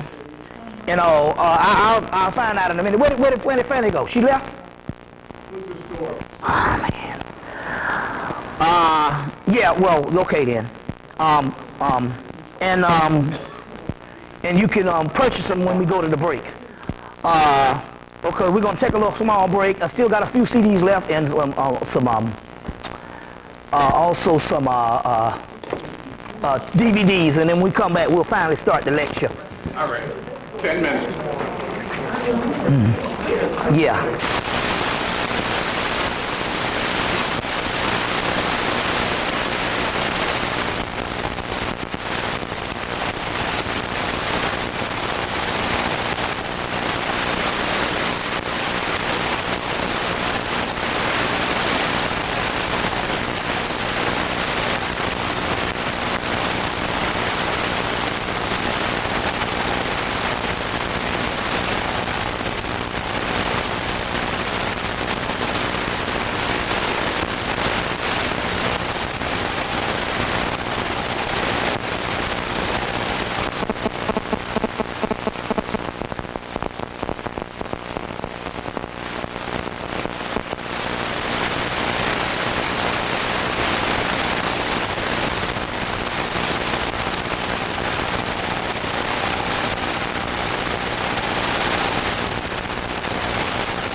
How sinister the stuff that is going on with mobile and the rest of them. So this whole concept of big corporations getting busted is a joke. That's another decoy. But then again, it also sends a message when they go. I mean, you don't get no whiter than Martha Stewart. This is one of the white women darling of America that's getting on lockdown. So that's a symbol that's saying this stuff here is over. You know what I'm saying? You know, now you got John Kerry, he's Skull and Bones. Bush is Skull and Bone, and they both cousins. And you see what I'm saying? So either way you get it, it's unending. It ain't got nothing to do with no party lines. They both are cousins. You know what I'm saying? This is some crazy stuff that is actually going down at this particular time. Now, it's interesting here because you have a couple of other things converging at the same time. This is the 100-year anniversary. It was back here on April 8th, 9th, and 10th of 2004, which is 100 years of April 8th, 9th, and 10th, 1904, when they had this mysterious book of the law that came and was given to Crawley by the entity Awas, which is also a form of Horus, but it's Awas and Melektos Melektos in Iraq, and by a group called the Yazidi tribe. Supposed to be devil worshippers and stuff, but the Yazidi tribe comes from Iraq, Kirstadon. All of this stuff in that particular area, and then you get the 100-year anniversary of this book that came about called the Book of the Law, which is a very spiritual book. This entity came, AWAS, and gave the book with only so many pages, but it's taken them the last 90 years to translate it, several various translations. But one of the things in there they say, in the 3rd chapter of the book, sacrifice a small child, but not now. That small child that they were talking about was not talking about a literal physical child, it was talking about a child of England. The child of England is America. So when they say sacrifice a small child, but not now, that was in 1904, but 100 years later, you see what I'm saying? Then you can understand why America is the sacrificial lamb for Europe. Now this is all beautiful because ain't none of them white folks gonna get up out of this thing without getting their comeuppance. But they are, but obviously they know something that they say we are willing to give up the so-called greatest country, which is also a form of mind control. There is nothing in your life in this country that indicates remotely that this country has been great based on all the hell you caught. Now, if you don't know that, then something wrong with you. But for the mere fact, we will have the average black person who say, hell, when I was in college, 19 years old, I used to say that it's the greatest country on earth. Ain't been nowhere. You know what I'm saying? I would say, you know what I'm saying? Ain't hit a lick out of damn snake, ain't traveled nowhere. But I used to say that shit. That's because I was quoting what was given to me by the general society. But for the mere fact that they will demolish their so-called greatest country on earth, that's the sacrifice, which is in the 3rd chapter of the Book of the Law. They say sacrifice a small child, but not now. Which means they were talking about at that time in 1904 that in 2004 they're sacrificing America. You see what I'm saying? And this is the way they reason. This is the way they reason. So, and everything is a ritual. So the queen say, look, these people have been living too good too long, sacrifice them. So as a result, America is finished in the particular aspect of what they're talking about. You see what I'm saying? They say, well, in order to sacrifice them, when we pull the plug, make sure that martial law is in place. You see? But ain't none of that's going to happen because we are in control. You see, like I said, when that Venus came back the other week, shit is over with. You just don't know it yet. But as of Venus, and tomorrow starts the procession of the summer solstice. The 20th, 21st, 22nd, 23rd. Anytime you get these things, always count 7 days. It's never one day. The white boy will give you 1 day based on calendar because that's the way he does his business. It has to be calculated. It has to be an event. None of this stuff on astronomical phenomenon ever has 1 day. Like the moon ain't full 1 day. The moon is full. So you never go by the way they set up the society. So the solstice started yesterday, goddamn it, when I came to town. Shit. Why? Because I say so. Because I understand about the energy. You understand what I'm saying? So with this Venus thing, this Ray Charles thing, you see what I'm saying? All this stuff here and stuff we talking about, man, they ain't seeing nothing. So there ain't gonna be no martial law. We can't go through hell no more. The only martial law gonna be is we marshalling out the law. You see what I'm saying? Because the mother has spoken now, and the shit is on. And they started a year before, the white boy going into Iraq and all this thing here. You can say they started when they blew up that building in 2002, 2001. That because they didn't blow it up. 2011. Everybody looking for 2012. See, the white boy, if he can get you to think in the future, then because before 2000, it was all 2000, 2001. Then when 2001 come, the white boy started talking about the Mayan calendar 2012, which you know damn well ain't none of these calendars here on time. You know what I'm saying? All that stuff has been run out. The Dogon, it ran out 10 years ago. You know what I'm saying? And the Africans and stuff been ran out and stuff.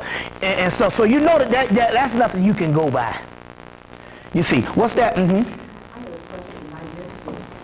Why the sacrificial lamb? Why is America the sacrificial lamb? Yeah. It's a concept of, it's the way they think. They think in order for them to save themselves for some reason, that if they could sacrifice America, that their gods or whatever thing will have favor on them or whatever. This is just their demented way of thinking. You know what I'm saying? Huh? I was thinking that maybe it has to do with, at this particular time, whatever entity that they, with says it's all or nothing. Exactly. Let me explain something too. When they talk about their God, they're talking about an actual God that ruled over the earth in this umpteen thousand years. That role was to keep man on the human level. And the best way that he could find out to do this after botching the job with black people was to get on the side of white folks. So God is on the side of white folks. Now I'm explaining this to you so you must understand. The ruler of the physical matrix forces, which used to rule over us, understood that what would come to replace it would come up out of us. So as a result, the concept here is to use the Europeans and the powers to be to keep us down. So as a result,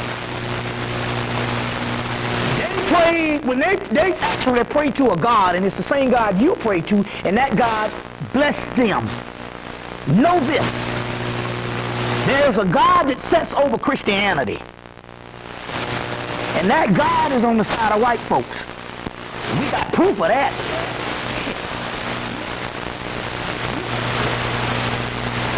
Because child lives. You don't never pray to that God, but his God lives good, and you still in trouble. You see, the key here is, they have a God. Look, I'll explain something to you. We know Reagan, they say he was born with 3 6s in his damn head. And we know Reagan wasn't nothing but a racist, cutthroat cracker. And when Reagan got shot, I watch everything. So everything I watch on TV, they're gonna give me some science. So when Reagan got shot, the first night when he died, the History Channel was the first to have their Ronald Reagan history. So that's the one I watched. And Ronald Reagan said when he got shot, when Ronald Reagan was shot in 81, which a lot say he died in 81. But whatever woke up or whatever they revived, when he died and he woke up, he asked them, was he dead? I talked about this yesterday, I think. He asked them, was he dead? And they said, why would you say he dead? He said, because there was a whole bunch of white figures around him. Not white in the aspect of white people, but light beings standing around him. So if the light beings would care enough about Reagan's life to revive him, or his clone or whatever the deal here is, to make sure that he keeps in office or whatever it was, it means he can't be on your side either. You can't serve two masters. You see what I'm saying? So they have a spirit. Now, when I was talking to a guy that was that's what it's called. An American spirit is a spirit. Now, because it would have to be something that they contrived, that they made up, because the simple fact that a lot of it is built off of African motifs. As far as the all-seeing eye, the pyramid, the eagle and all that. So they have a certain spirit. That's why they tried to get the people back into the American spirit with 9/11. And then back into American spirit with all this war thing. Number one, it is a warfare spirit. There's pantheons that set over warfare. And they use all this in ritual, so they got everybody cheering up war. You know what I'm saying? Or I support the troops, but I don't support the war. Now that's an oxymoron. That's like saying I support the hitman that's gonna go in the house and shoot my mom up the ass, but I don't support you that sent the hitman. Well, goddamn, the hitman is the one doing the killing. I support the troops, but I don't support, who the fuck the damn troops? Well, some of them troops is black. Well, yeah, time for cleansing them goddamn niggas. I know y'all got family in the army, but goddamn, this is not a draft. They volunteered. Anytime, when that cracker showed the people in 2001 that I'm capable, not 2001, in 91, when he went to the first Persian Gulf War, that I'm capable of doing warfare like I've always done, that was the time for niggas to get out of the army. See, before the army, I believe was more beneficial than college. Because a lot of us went to college, especially in my hometown, and now to take a vacation overseas, to take a vacation around the world, you got to mortgage your house. Well, these niggas was going, niggas I know was in the army was all over the damn world for free. I got a nigga say, yo man, I was in Africa in 81. You know what I'm saying? So, that was a benefit because some of these people could get to go around the world, and we would, we go to college, which is something that makes you dependent on college loans that you got to pay back. And by the time you get through with what the corporations do, you do good and you make it to goddamn Vegas. You know what I'm saying? And look at and I guarantee you, especially this, the age of most of the people who take a lot of trips to Africa and around the world are at least late 40s plus. You can't even go nowhere in your early 20s, in your 30s and stuff, because you're too busy trying to scrap out a career. You see what I'm saying? But some of these brothers, hey, man, they went all around the doggone world. So it was a good thing for some people, you know what I'm saying? It was, from Neckbone, Alabama, they can get out and end up, I don't give a damn if he's in Italy. You know what I'm saying? But my point here is when they showed you that this thing can still be, you get your head blown off, niggas need to get that out of the army. You know what I'm saying? Hell, when they went to Bosnia and all that, it was time. People see the unity thing. So we don't need to sit up here and support some shit because niggas are ignorant. You know what I'm saying? You just got to understand that there's casualties in war on both sides. On both sides. But they got a spirit that they deal with. And this thing that we're dealing with here, there's a whole bunch of guards that's being unseated at the same time. And stuff. There's a whole warfare that's going on, and there's a whole cleaning the whole stable on the physical and the spirit realm.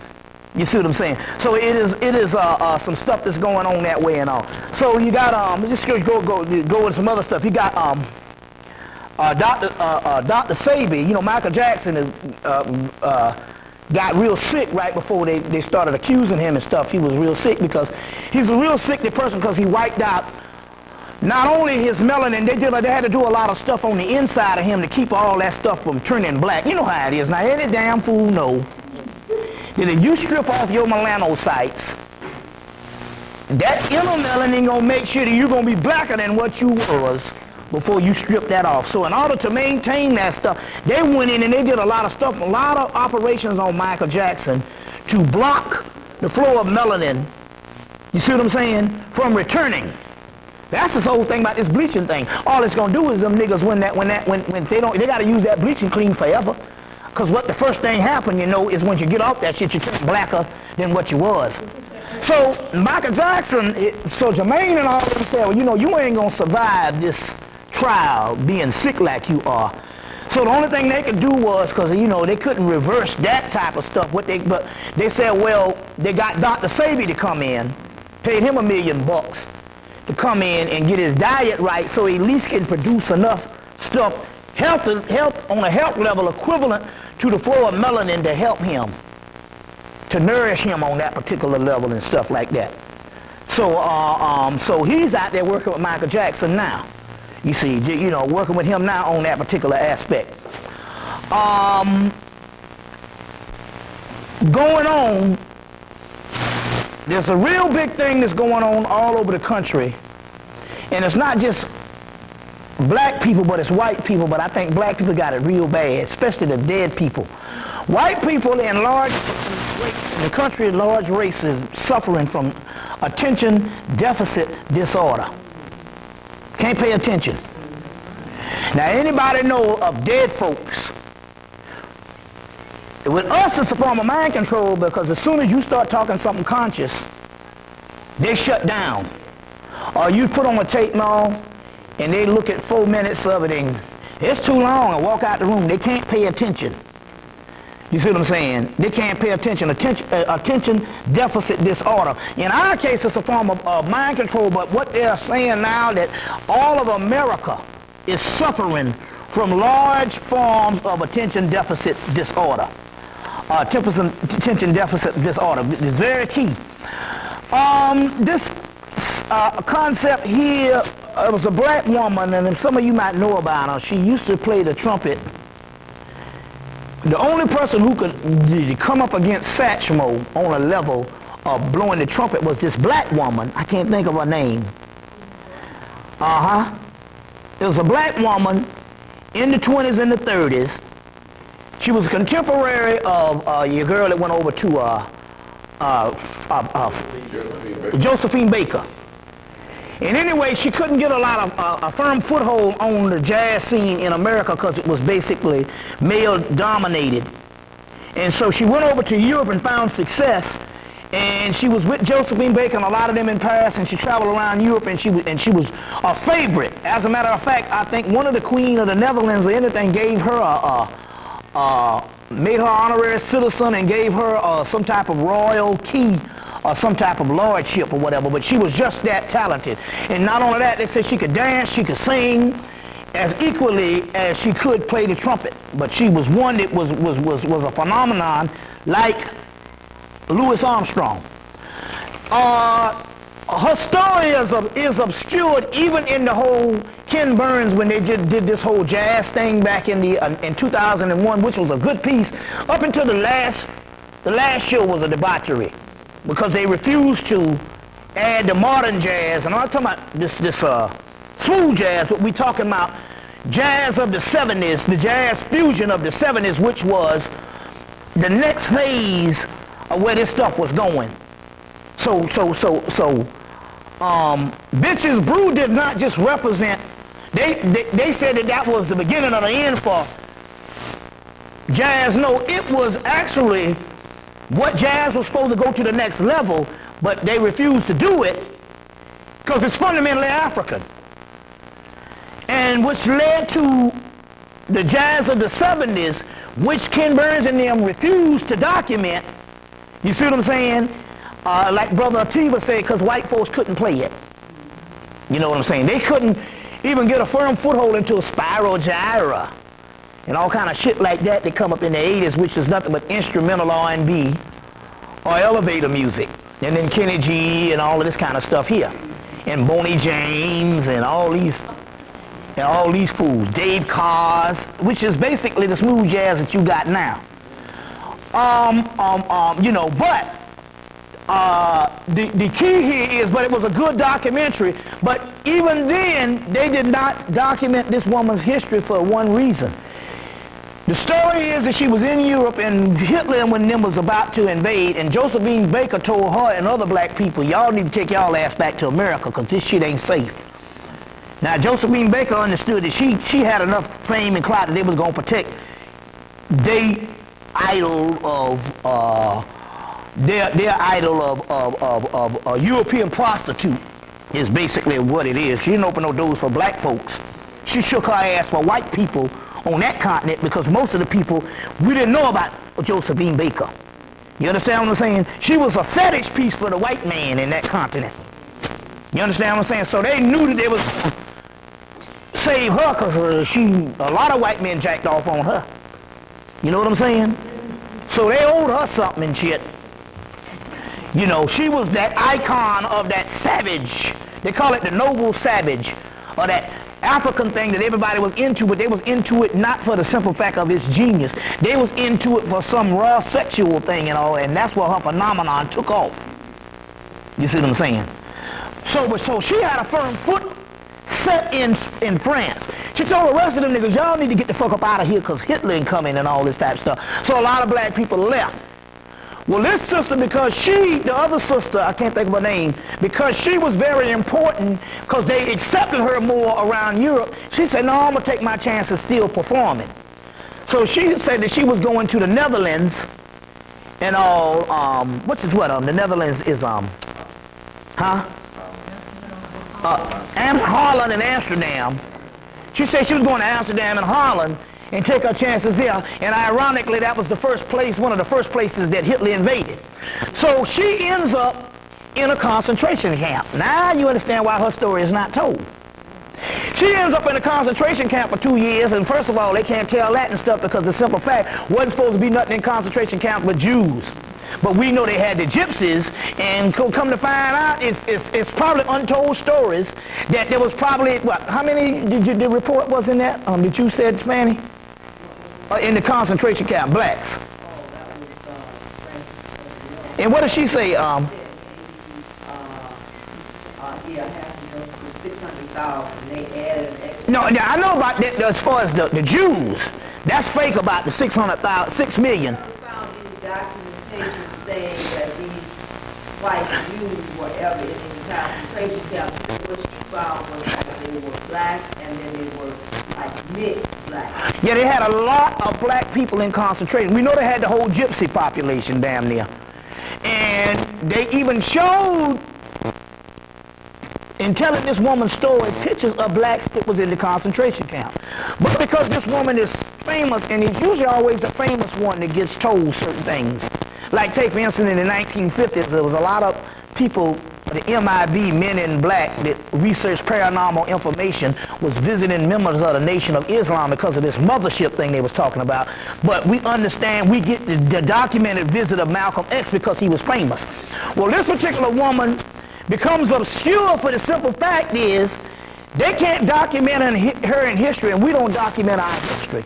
So they can't document her in the canon of jazz greats because of the simple fact she was in the concentration camp. And they don't want this to be known. So it was one of the Nicholas brothers that talked about how she came back weighing about 80-something pounds. And she was crying and talking about how she went through the 2 years in the concentration camps and all of that. But even in order to get the story told, it was on this American Legacy thing that come on this new black cable station, One something. What's this called? TV One. In order to get it, they had to have a black person come in and say, I don't necessarily believe she was in a concentration camp.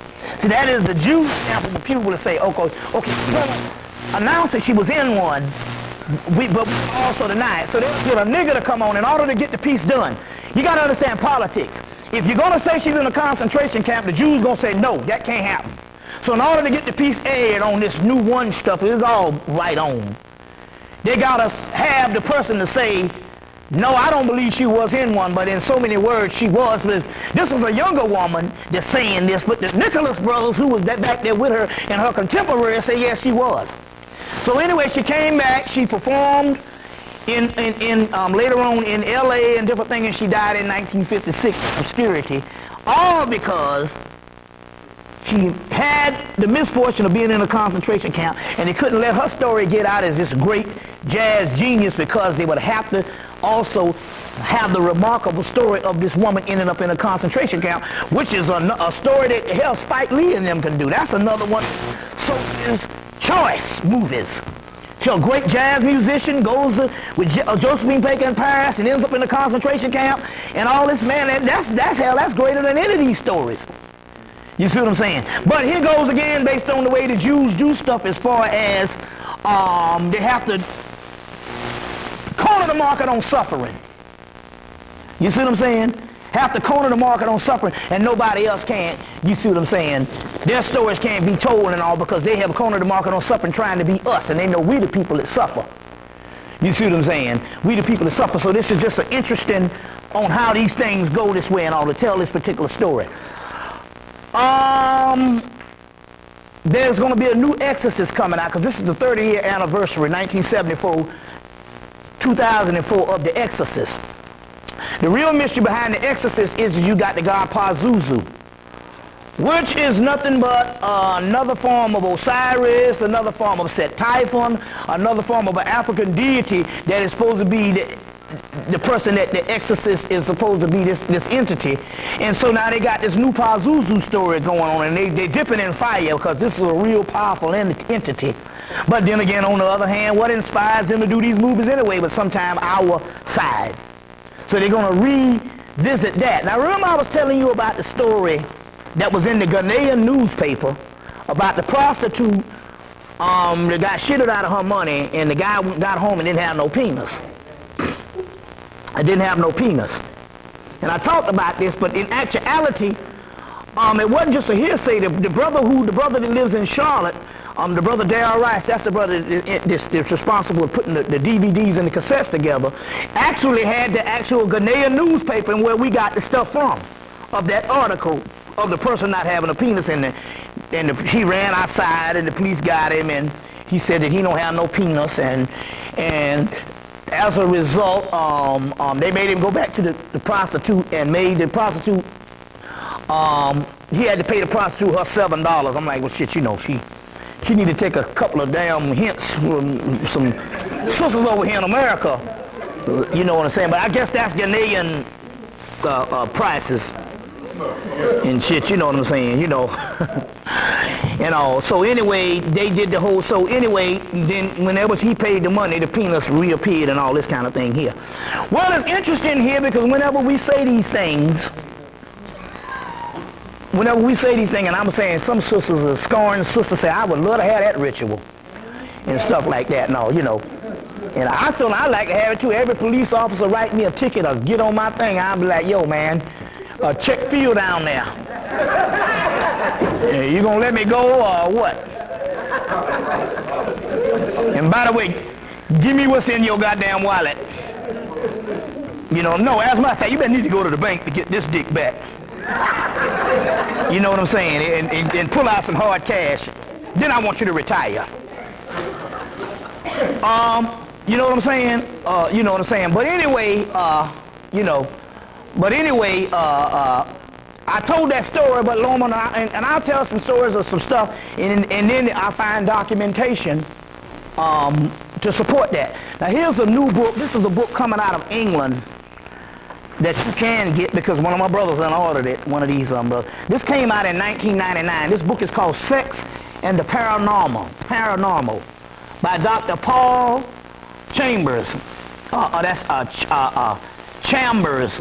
I guess that's Chambers. Chambers. Chambers. Dr. Paul Chambers.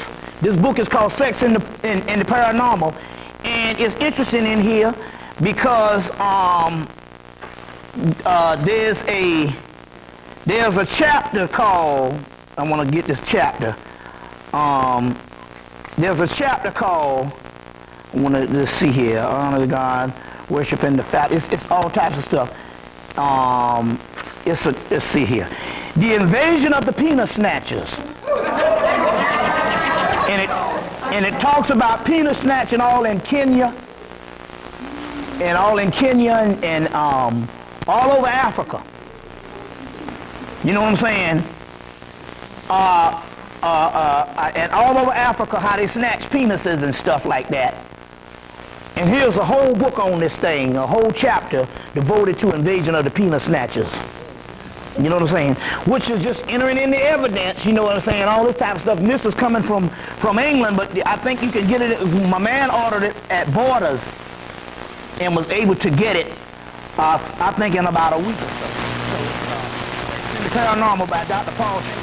There's a whole chapter on the invasion of the penis snatchers, which I just wanted to, you know, it's interesting to find documentation on stuff. But then again, the original one that I was talking about did come from the Ghanaian, newspaper in Ghana, which is very key. But this is, I just wanted to give you that particular aspect that is going on, which leads me to this aspect. I want to revisit this that I talked about on some tapes in the 90s.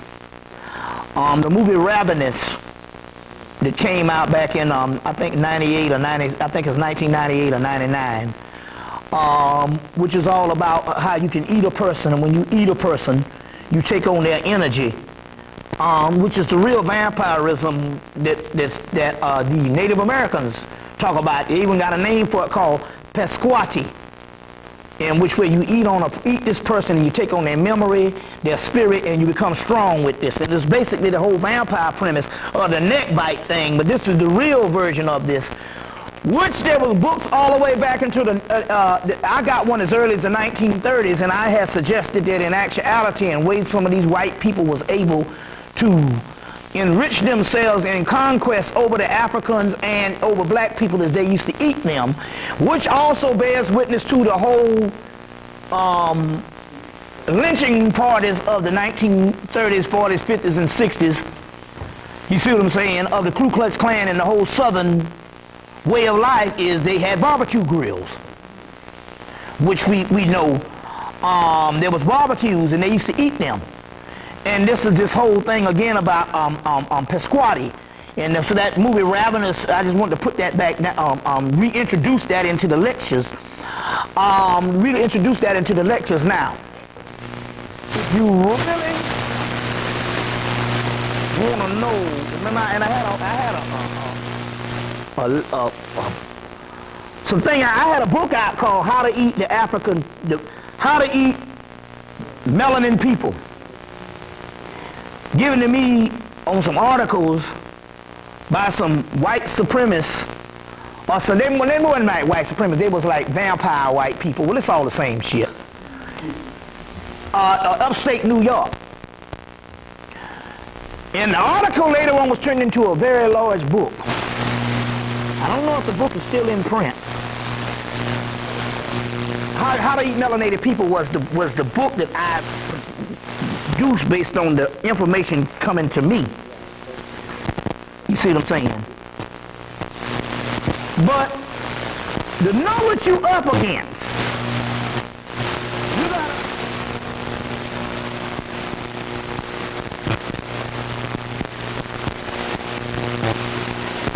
a book called,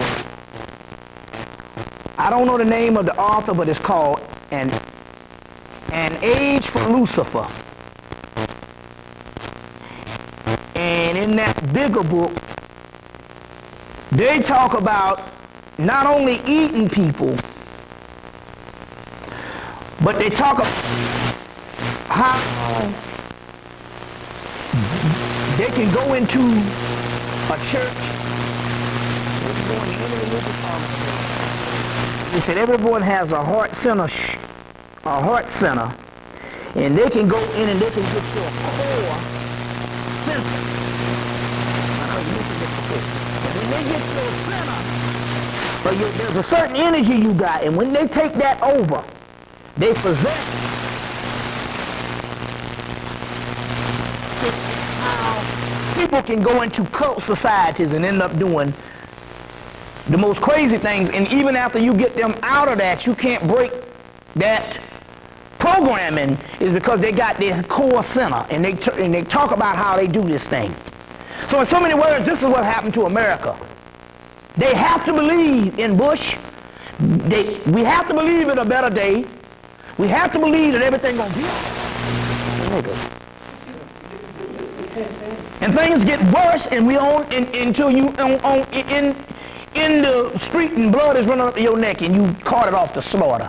That's because someone has tampered with your core center. In this book called An Age for Lucifer, they go into how they possess you, how they eat you, and how they take over everything, and as far as their right, it's manifest destiny, and it is their religion to trample down the weak and the wretched on the earth and eating them.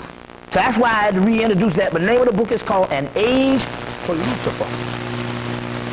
I can't think of the name. You need the title or you need the name. Now, whether you can find it, I don't know. You see what I'm saying? I'll call back and give you the name. I don't know. I thought I wrote it on a piece of paper, but I've had it. I got it at the house. And it's a bigger, thicker book. It's about 600 pages on how you just take a motherfucker over. You see what I'm saying? And just pimp them, you see. And it's amazing and stuff, but the eating and all that is up in there. So these people have no joke. They can do what they want, and all they got to do is to give you freedom and all a bunch of cliches and catchphrases you live by. And they live by this saying that you ain't nothing but cattle and food. So in so many words, when you see the movie The Underworld, that's what they call you all, food. Even in Blade, you know, or obsolete farm machinery or whatever.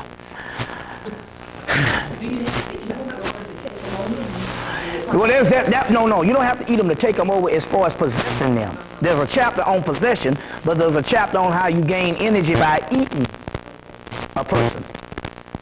You know, you gain energy by eating a person. You see what I'm saying on that particular aspect. You see, on that particular aspect.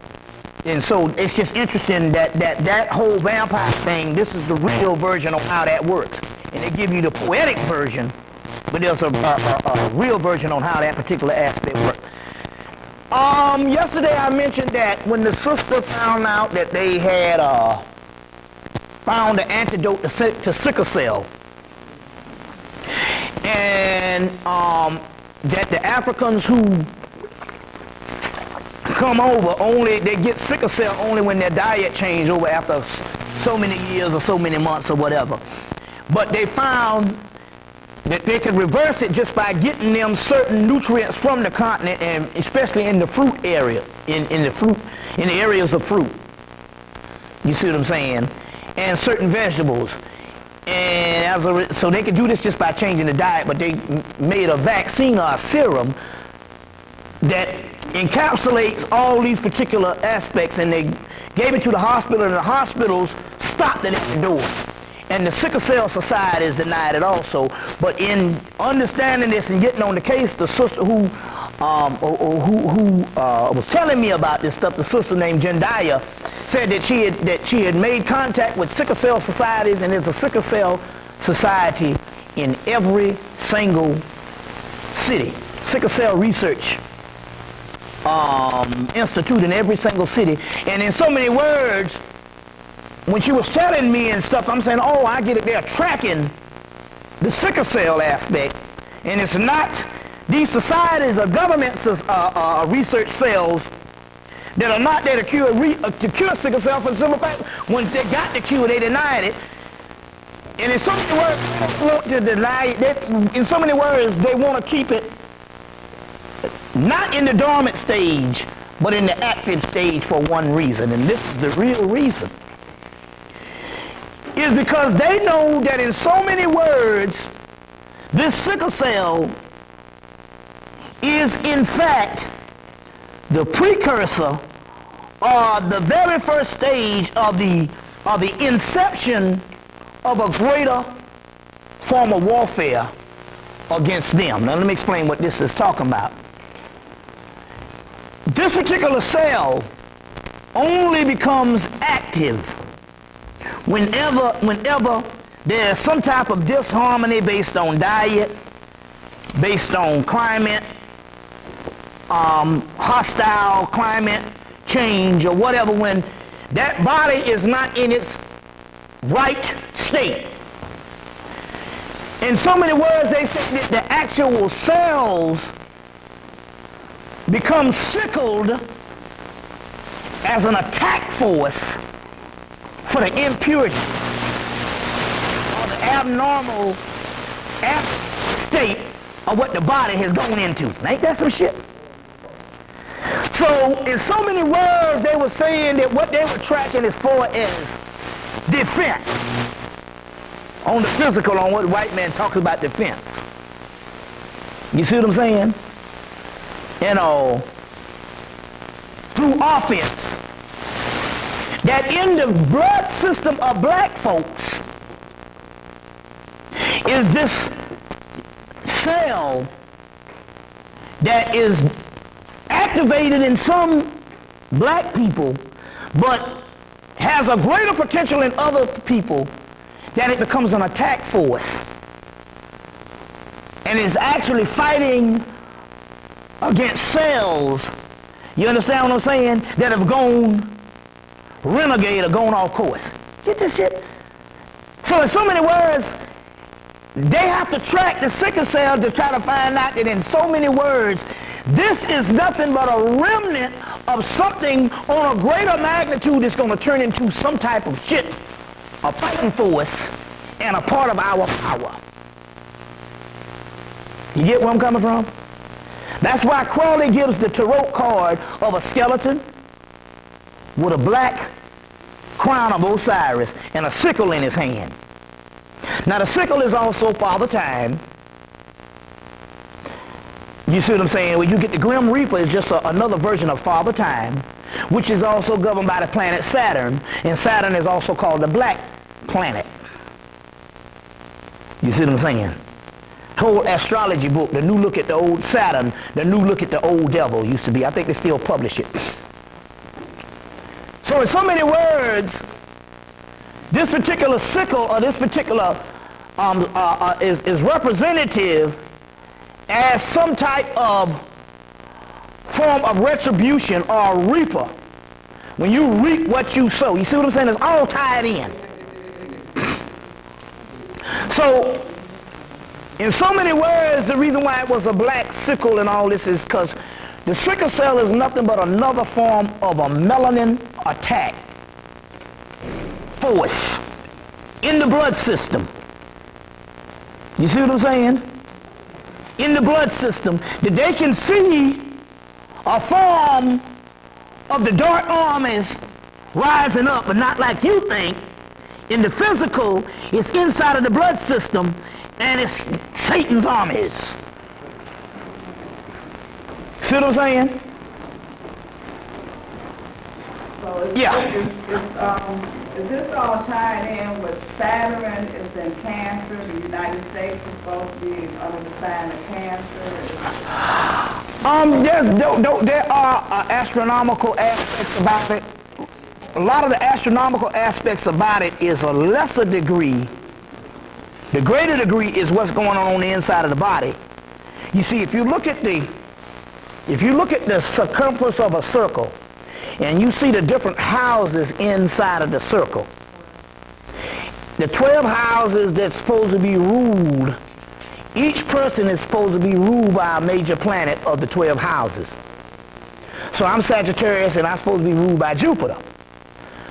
The real mystery here is you also have a point in the middle of the circle.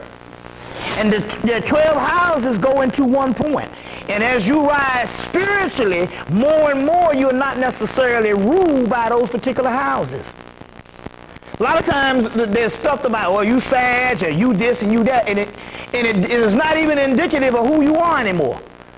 Now, what it means here is the people on the great, what they call the Gorium, the mass of the people out here that just rule, that don't have any type of guide or any type of mobility into a higher level of spirituality in their lives, they are ruled by those houses. It's about like instincts. As you become more and more enlightened and as your energy rises to a certain level, which is your Kundalini energy, you go more and more out of those separate houses into the primordial point, that's the black dot, and you rule all the houses. Then you become characteristics of all the signs. So that's called animal activisms. The animals are the totems, or the symbols of different characteristics.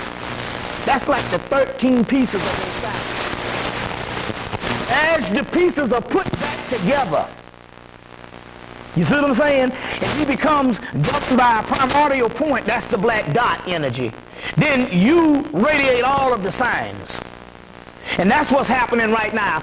The coming together of the tribes is also the coming together of the alchemical points in the body that used to be governed by certain signs that is now going above those signs, and now you become unbreakable. That's what Venus is, that black dot. Well, it all goes back to the mother. And now you become unbreakable.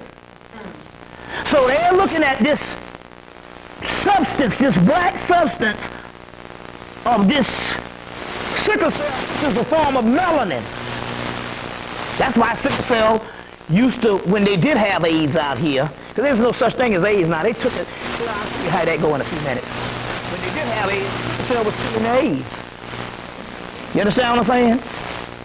That's because it was an attack force, you see what I'm saying, against something that threatens their immune system. So they're looking at this whole thing and they're tracking the black army that will normally, sooner or later, it's going to get to the point whereas it's going to override the body. When people have symptoms of sickle cell anemia, that is because their body is too rigid. This particular society is too rigid for their particular bodies that had the mutation into this particular society. You see what I'm saying? But that's one part of it. But what we're talking about here is they can track the mysteries of melanin itself through the traits of sickle cell. And those sickles in certain movies like, what's that movie was Ate Up the Sky, them little black balls? Langoliers. Langoliers. And different things. And when they go in the blood, they got all kind of movies where it's this substance that take over people. Well, that's what they track through the whole sickle cell thing. So to get any outside forces interfering in what they're doing, that's why they have to deny this sister trying to get this stuff going all over the place. And it's just showing you where the army is being tracked from. You see what I'm saying? Some amazing shit. You see. But still yet, you know, they're looking at this and they are finding that there's mutations in things. Mutations are good. Now, we know about the mutant. We call it a mutant. He likes that. No, he's a hybrid. A mutation is a very rare thing that happens in nature. When you create, that's a lab experiment. You see what I'm saying? The mutation, so we're mutating or already have mutated. The reason why about a couple of days later, that is that you are mutating. You see what I'm saying? That you have already mutated to a certain aspect. You can't get enough sleep. You only need a little bit. You ever stay up all damn night and get scared because you gotta function the next day and you knew you didn't get no sleep? But then you find out that you go the whole day and you really don't need no sleep? That's because something has mutated. You understand what I'm saying? Then there's a time when you can't get enough damn sleep. Now let me explain this to you that you might not know this. Because a lot of things happen to me for a reason, and I can tell you what happens, and somehow by this happening, because I go through the experience, it's to be researched or jotted down so that you can understand what's going on. If you wake up in the morning, you had a good night's sleep, but yet the entire day you feel sedated, like you drugged, like you cannot get enough sleep. Anybody seen this thing? You know, you slept regular, and you can't get enough sleep, and your eyes, you just feel just sedated.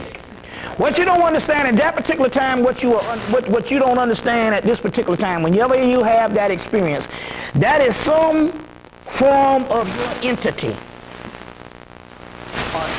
incarnating in. What happens here is there are certain components that has something to do with your soul, that has something to do that you see, that you've been hearing about, that will come through your melanin central nervous system, which is actually a river. It's a gateway. It's a form of travel for the celestial beings. And they will incarnate in you so you can do a certain task. And when they first start coming in for the first 2 days or something like that, you can't get enough sleep. Don't be alarmed. What that means is there's an entity sitting inside of you, but we have lost that particular information, and as a result, you know what I'm saying, we don't know what's going on. You see what I'm saying? So that's what will happen. A lot of you gonna feel a lot of that coming on in the day.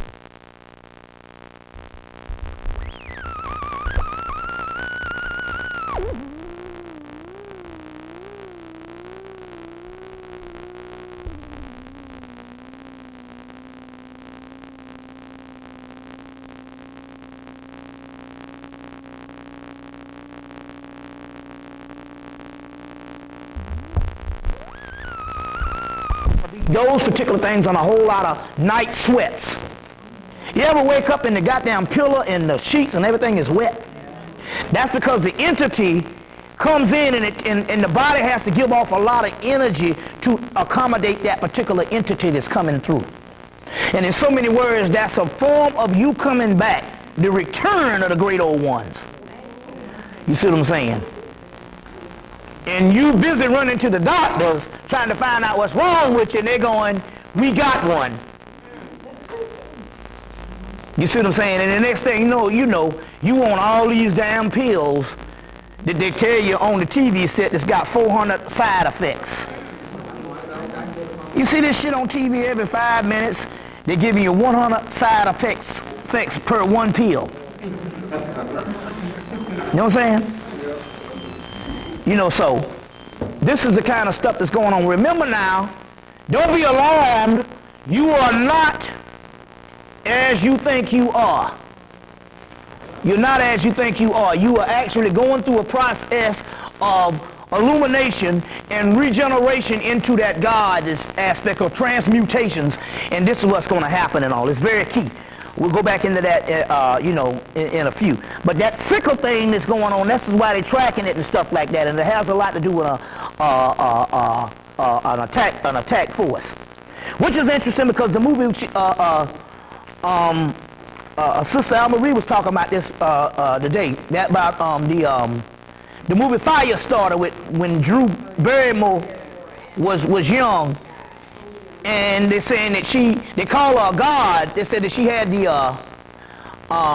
energy or something of the gods, and every time she get mad, she would burn up stuff. Now, if you read the Shiva, that's exactly how Shiva burns up people with his third eye when he gets mad. And it's the same thing, and they was talking about it was an overproduction of the pituitary gland. You see, all that is nothing. Fire started, I think, in 1985. And all that stuff, 1984, 85, I think it was. All of that is nothing but your energy and the whole Shiva aspect. And when she would get a little frustrated, upset, that's when she used to do it. That's why they had Dick Gregory going around town in 2001, right when the World Trade Center was going on, telling black people not to get upset. Telling black people not to get upset. You see what I'm saying? Going all over the. Always watch a nigga can come in your community, but you see him on ABC, NBC, CBS. It don't work that way. You just don't know, and it don't work that way now. You know what I'm saying? You can't sit up with Ted Koppel and all these motherfuckers and then come in the black community. Oh no, it don't work that way. You see what I'm saying? Say one thing, but tell you something.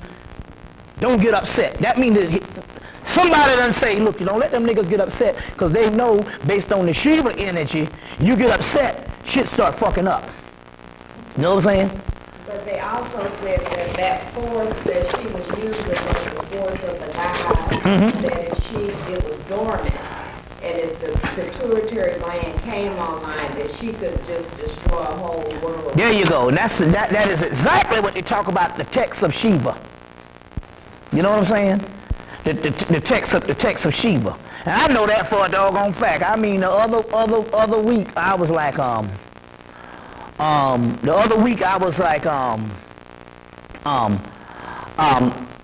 last year the roots grew up in my pipe, and when they grow up, the sewage back up, so it started coming out the side of the damn house. So the neighbors came and knocked on the door and say, your sewage is backed up again. And I looked at him and said, well, I guess it's a year later and the roots back in the pipe. So I called up this plumber I got, and he said, well, I'm going to come out tomorrow and snake out the roots. The next day, I'm getting the inspector come by the house saying, if you don't get this fixed, we're going to have to fine you so much money and all this kind of thing. And I'm like, and he looked at me and said, them goddamn niggas over there called me on you. I said, now I just talked, these niggas knocked on my door and told me the thing was happening. And I told him I'm going to get right on. They wouldn't call it damn inspector. And he was a young boy. He said, don't worry about it. I said, hell, damn. I told him, I said, the plumber is coming tonight. He said, just give me a call when the thing happens and stuff like that. He thought it was fucked up that they called. I said, goddamn, I'm going to let that tree fall on the motherfuckers. Tired of this shit. I'm gonna have that tree fall on them motherfucker's house. Next week, we went somewhere, we came back and stuff like that and all. And they had a whole crew out there sewing up this big ass tree that fell on the damn house, fucked up the car and all that shit there. You know, my brother said, well, actually, you did them a favor because they fucked up their car. Now they get ready to get paid. I'm like, well, I'll be damned. But I called for it. I said, motherfucker, that tree gonna fall on their damn house. And then next week, 7 days later, that tree fell on their house. You see. So, we know that kind of stuff. But Dick Gregory was telling people don't get mad. You see what I'm saying? That's the Shiva energy. Them asshole gods that I deal with, they don't get off their ass until I get angry. You know what I'm saying? And that's just the way you get them forces to pile up, because all you're doing is you cultivating your own energy. And you can, if you want fire, that's how you get the fire. You ever got so mad one time until it start feeling good? You go into bliss. And the people saying, Dad, you've been arguing a fucking hour. I got the point an hour ago. But you can't quit because you're on the damn roll and it's feeling so damn good. That's metaphysical. You see, that's metaphysical. That's key. Going right along.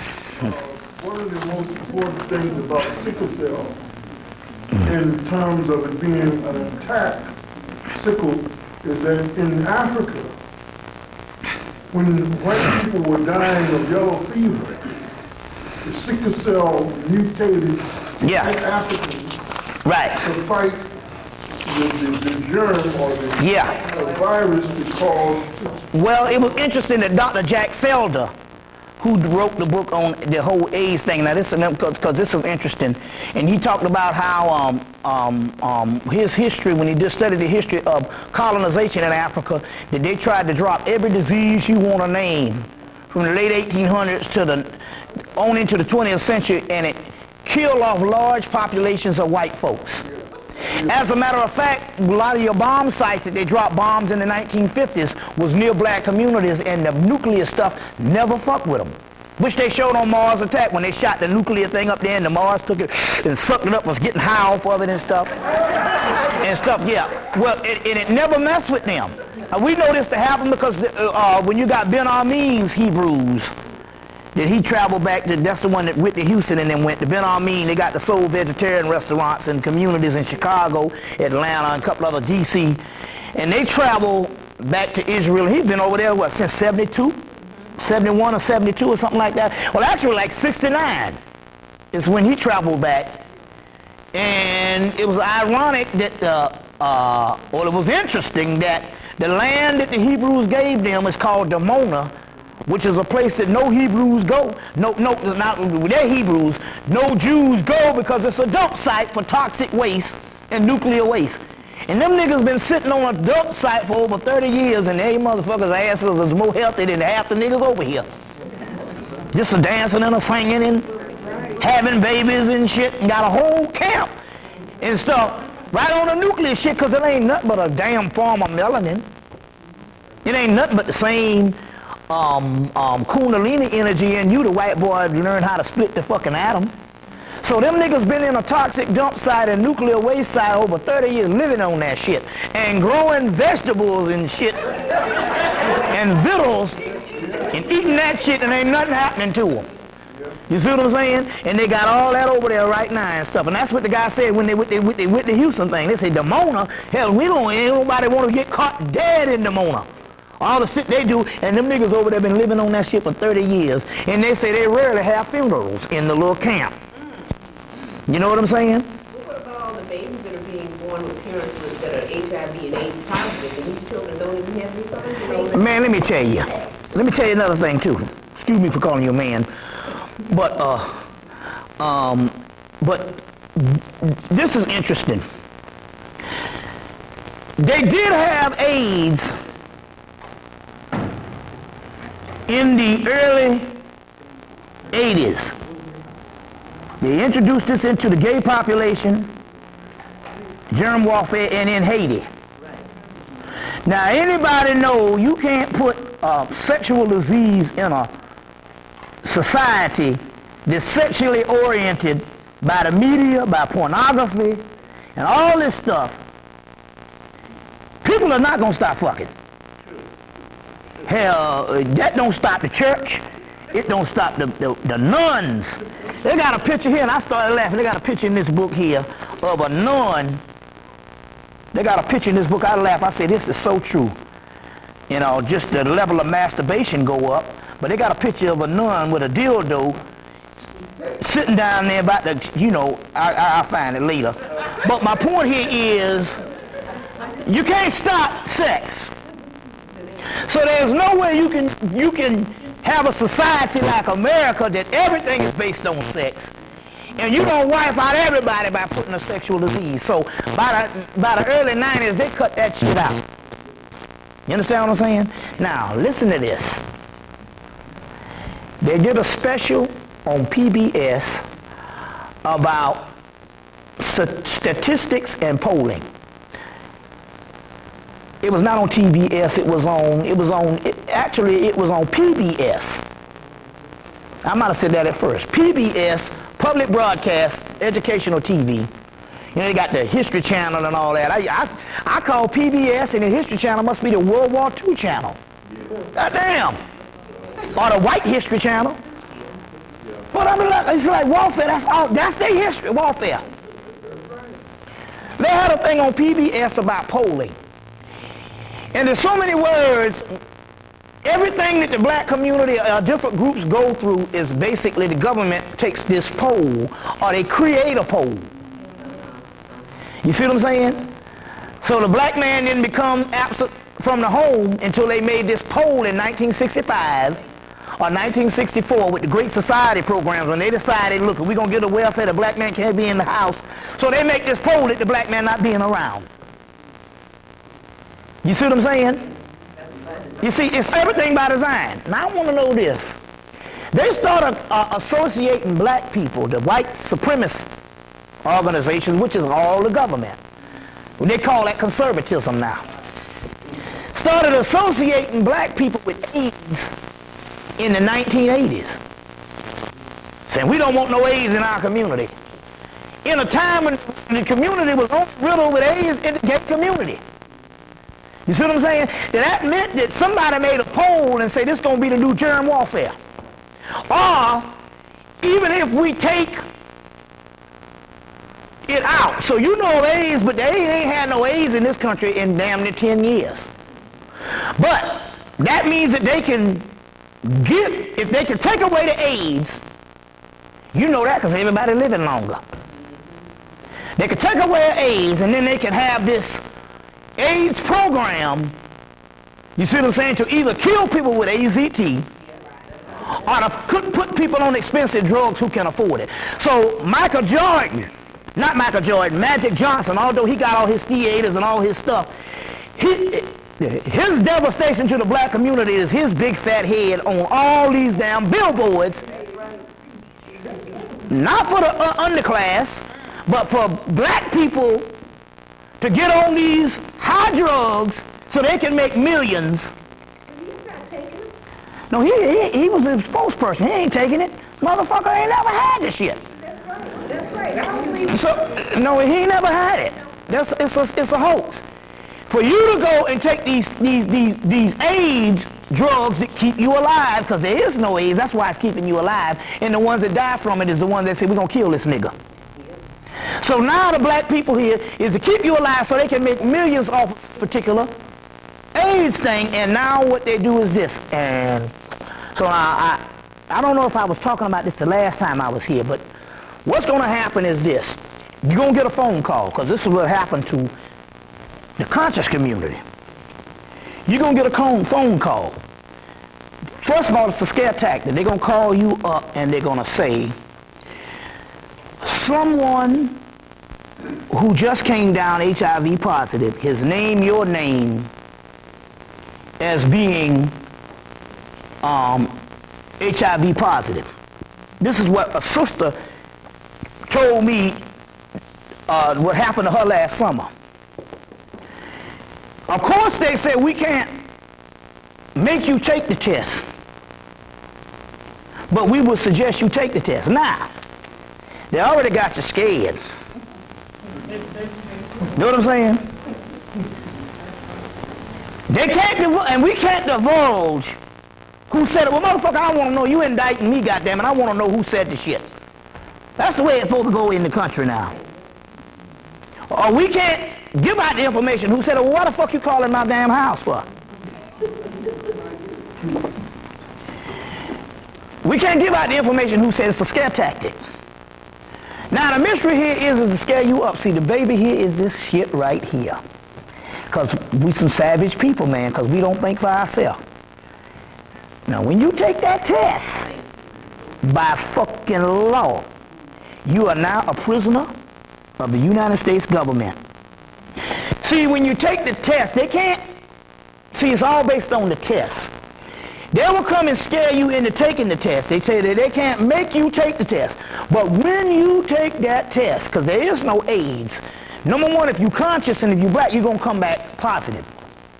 Now, once you are tested positive under their test, then you are mandated to be quarantined, and they can make you take the AZT to either kill you or make you take the expensive medication to keep your ass on lockdown, because you got to pay the money to take the medication because you are now a prisoner, and you got to take it because the government says you got to take it. Either you got to die with the AZT and all the rest of the shit they give you, or you got to take the medication. It's a form of slavery.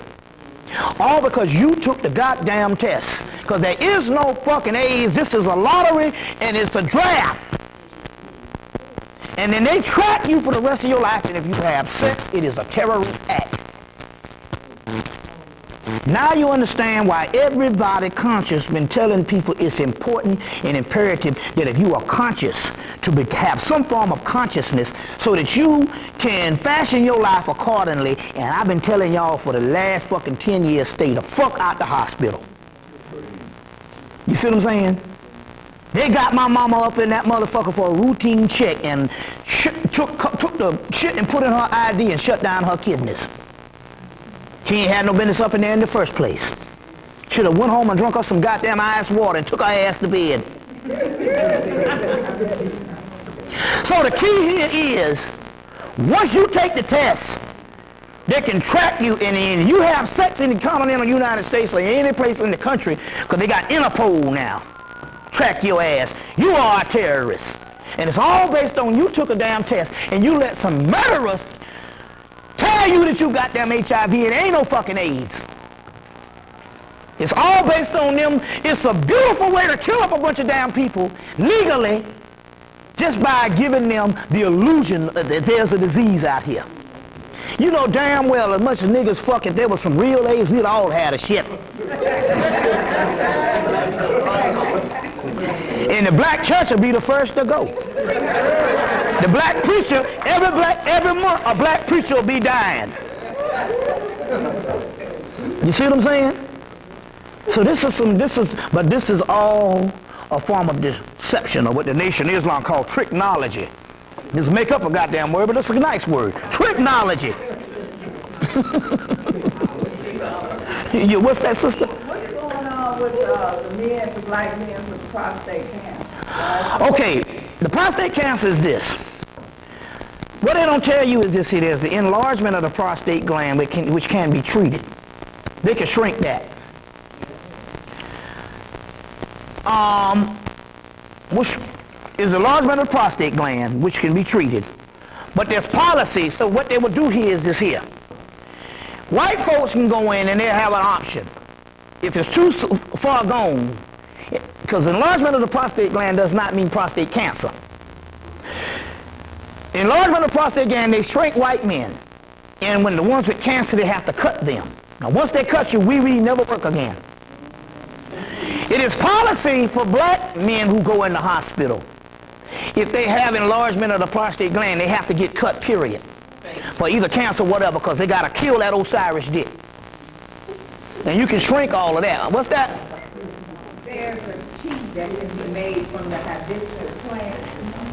helps with that. They got a lot of prostate cure. There's a T, like you're saying. Not only that too, you can stop the ongoing thing of that. There is the woman is supposed to do it to the man, a stimulation of pineal gland. She's supposed to stick your finger up his ass and massage his prostate gland. You see what I'm saying? Now you understand, men, why the woman been wanting to try to stick a finger up your ass or whatever type stuff like this and all. That's an ancient rite that the priestess used to do to young boys and to men. They stick their finger up their ass and massage the prostate gland.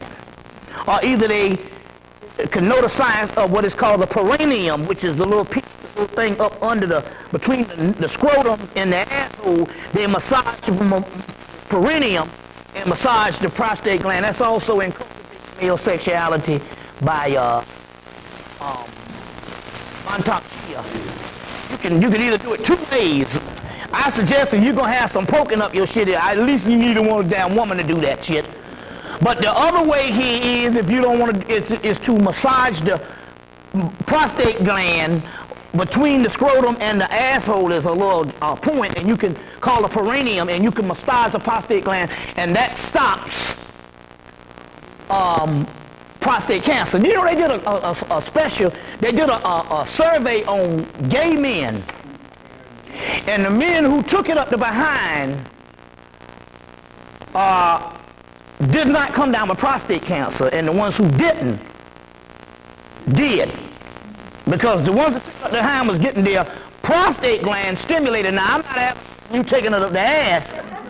I'm just trying to show you that the prostate gland was something that you can stimulate with the perineum, which is up under the scrotums. You can stimulate it with that too. You see what I'm saying? But if you're a woman and you like that kinky shit, and you stick your finger up his ass and stimulate his prostate gland also. So there's all kinds of the ancient methods, but one way to do it on the other realm, if you don't want to do the feces or whatever type thing is there's a point up under the nuts and the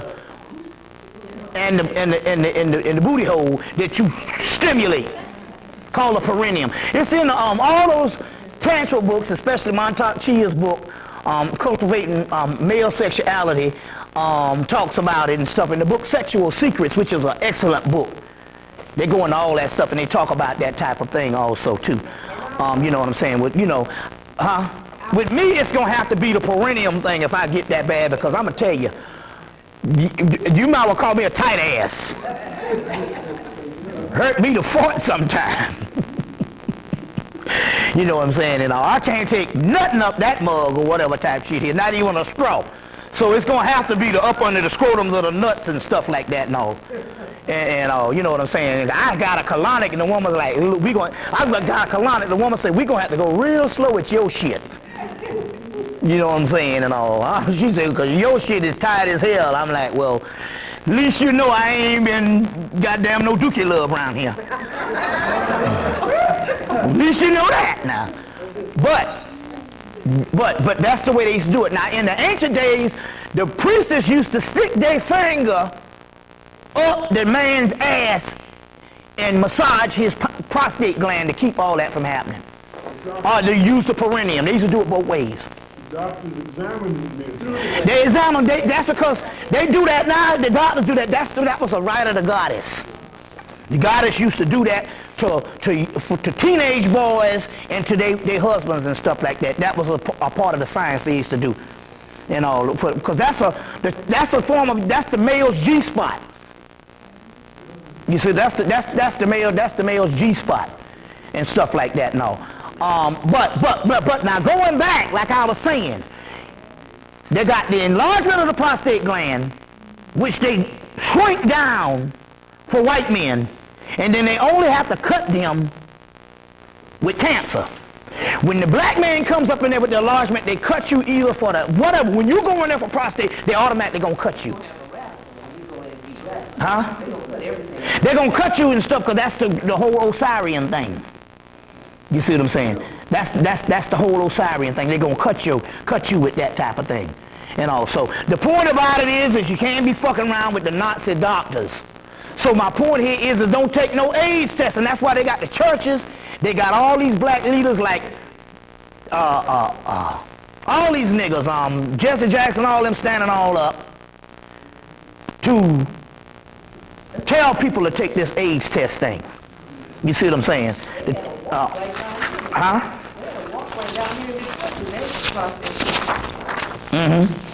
You see, that's so. My point here is don't do it.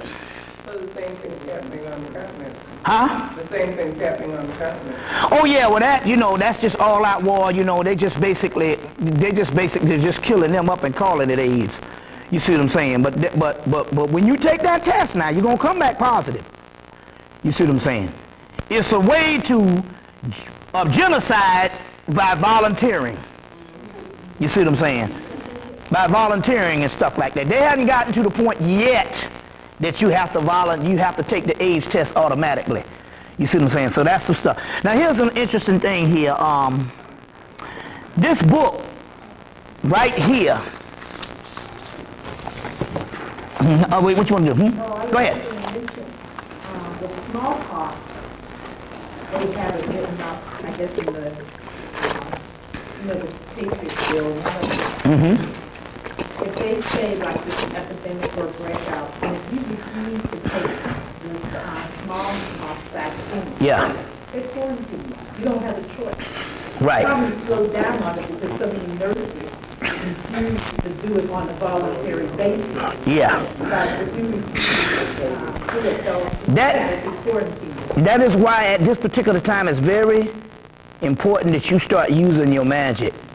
The reason why I say that is because, like I said before, they just gave up on trying to get me. They tried to get me like Dr. York and the rest of them. But when they rolled up on me, they couldn't even find the damn house. Which is the same thing happened with Marie Laveau. They came to try to arrest her several times in New Orleans, and they couldn't find the building. So with me, they rolled up twice, 3 days after 9/11 and about a month after, and they tried to get me, but they could not find the damn house. So my point here is at this particular time, spiritually, there is protection out here. Like the Anuba was telling the people to put in the car, or you can get the little dog, or you can imagine it on top of the car. There's a bunch of young guys, man, they've been doing this down in Atlanta. You know, young people are wild. Driving like bat out of hell and going undetected just on Anpu, Anubis. So it's going to have to start doing a lot of magical things. There's a book you need to get called Magic Made Easy. Let me get the name of the book. It's called Magic Made Easy. Hold on 1 minute. Y'all all right? Okay. There's a book you need to get. It's a book that it strips out all the elaborate stuff, which don't work no way. It's by Patricia Telesco. Charms, Spells, Potions, and Power. It's called Magic Made Easy. Now, I suggest when you get any of these books, it's called Magic Made Easy by Patricia Telesco. Telesco. Telesco. You need to get a hold of that book because it's got real simple shit on how you can take a potato and do a certain amount of magic where you could take an egg, you can take this, you can take some straw, some wheat, this kind of thing. It's real simple stuff that's stripped away from all the ceremonial aspect that you can do certain things almost on a homeopathic level. And it's called Magic Made Easy by Patricia Telesco. That's the one you want to get. I just also say, whenever you get any of these books to reactivate the power and the energy on a stronger level, is invent something that's unique to you when you're doing the ceremony. See, they got all these books in the bookstore, and the reason why they're selling them to you is because they don't work, and white folks will get them by the thousands and use them. So what you want to do to reactivate it, because see, it's all based on your melanin. As a matter of fact, one of the ancient words for melanin was called magic. Ain't that something? So So in order for you to reactivate a lot of those spells and those charms, you have to create something, put something in there, and that's the problem. You got to have confidence. Because you thought it up don't necessarily mean it's not authentic. So put something in there that you create or you make up, and you reactivate it.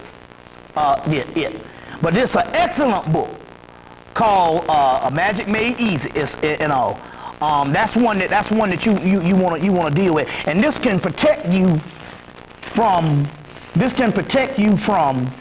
what is going on from people on the warfare level. They won't even be able to touch you. They won't even be able to touch you.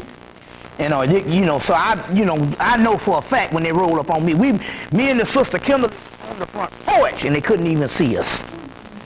You know what I'm saying? Also, the spiritual bath every 2 months.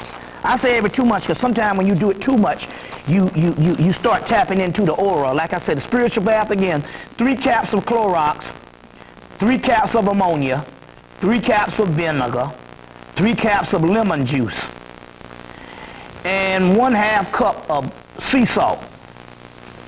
And you pour it in your bath water, and you get in there and you bathe in it about 20 minutes, or about 15, 20 minutes. And before you get out, put your head up under the water, burn you some candles while you're bathing in it. And then you get up and you wash it off. You shower it off. And that can also be a form of protection, because it's going to strengthen your aura so it engulfs you in light that they can't see. Or it's going to also strengthen your energy that can also cloak for you and your entity, as well as your ancestors and other types of entities that will come around you and gravitate toward you because you're not spiritually dirty. You see what I'm saying? Spiritually dirty, and so this is a way to do that also. Also, because we're dealing with this particular new Venus energy, it means that it governs the heart chakra. It governs the heart chakra. So you want to try to open more of the heart chakra, both male and female, but especially males. But you want to deal with, there's a book called Enlivening the Heart Chakra. It's very important. Enlivening the heart, it's called Enlivening the Chakra of the Heart by Florin, let's put it Florin, Florin Lowndes, Lownders. That's Lowndes, what's that?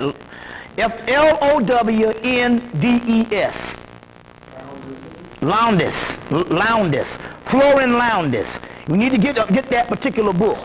It deals with the heart chakra. Deals with the heart chakra. If you want to get a sense of what that is, this other book here, this is a very serious major work that's coming off of Sanskrit text that they are translating a lot of stuff for the State University of New York.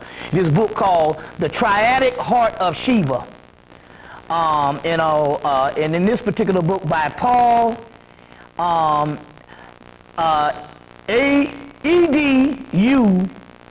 Eduardo. What's that?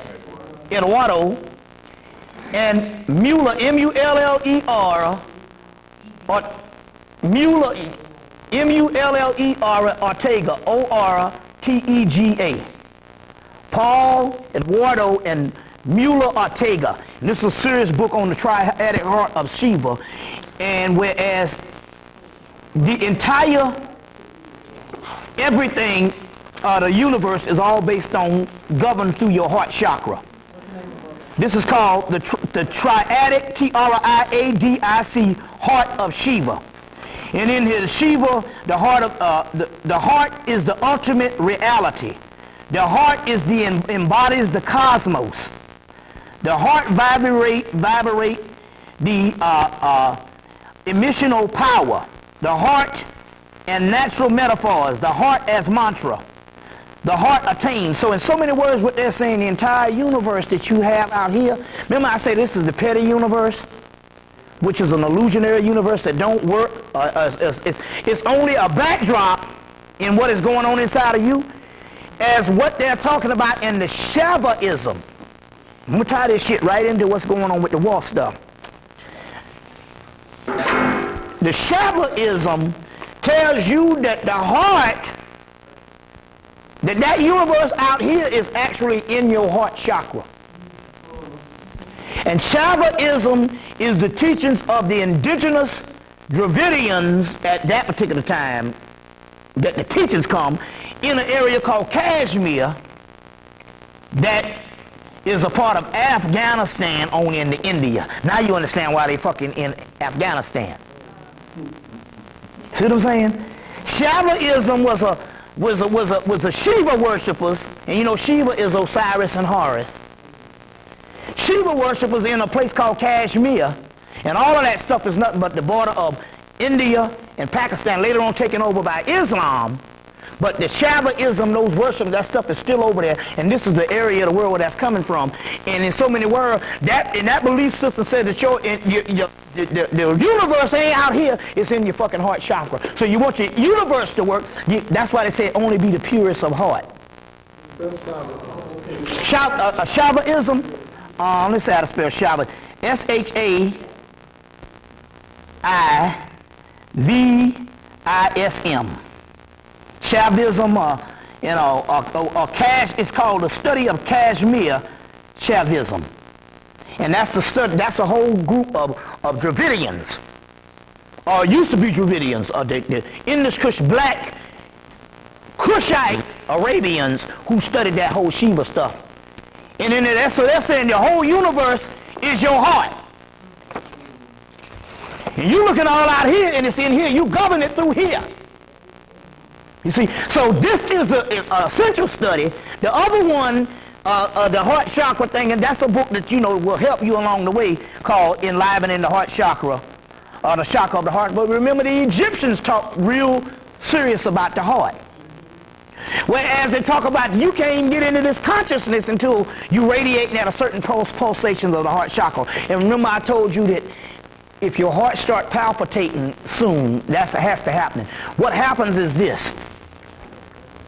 Your heart starts to palpitate, that means the universe starts to spin a certain way. And as a result, it lines up all of the alchemical stuff in your blood system and makes a god out of you. So you're going to have these night sweats and heart palpitations and stuff like that and all. I had them a lot in 2000, 2001, and they started back last week, because started back last week, and an entity started, and that sleeping and all that, because I sucked on that Sister Babylonia.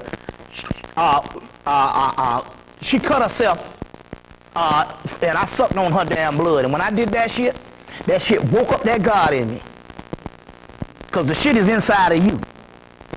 You see what I'm saying? And I sucked that blood, shit. That motherfucker woke the fuck up. And it's like having another presence. You see what I'm saying? So this is the kind of stuff, you know, this is some real deal advanced science stuff. There's a ritual involved in drinking women's vinegar.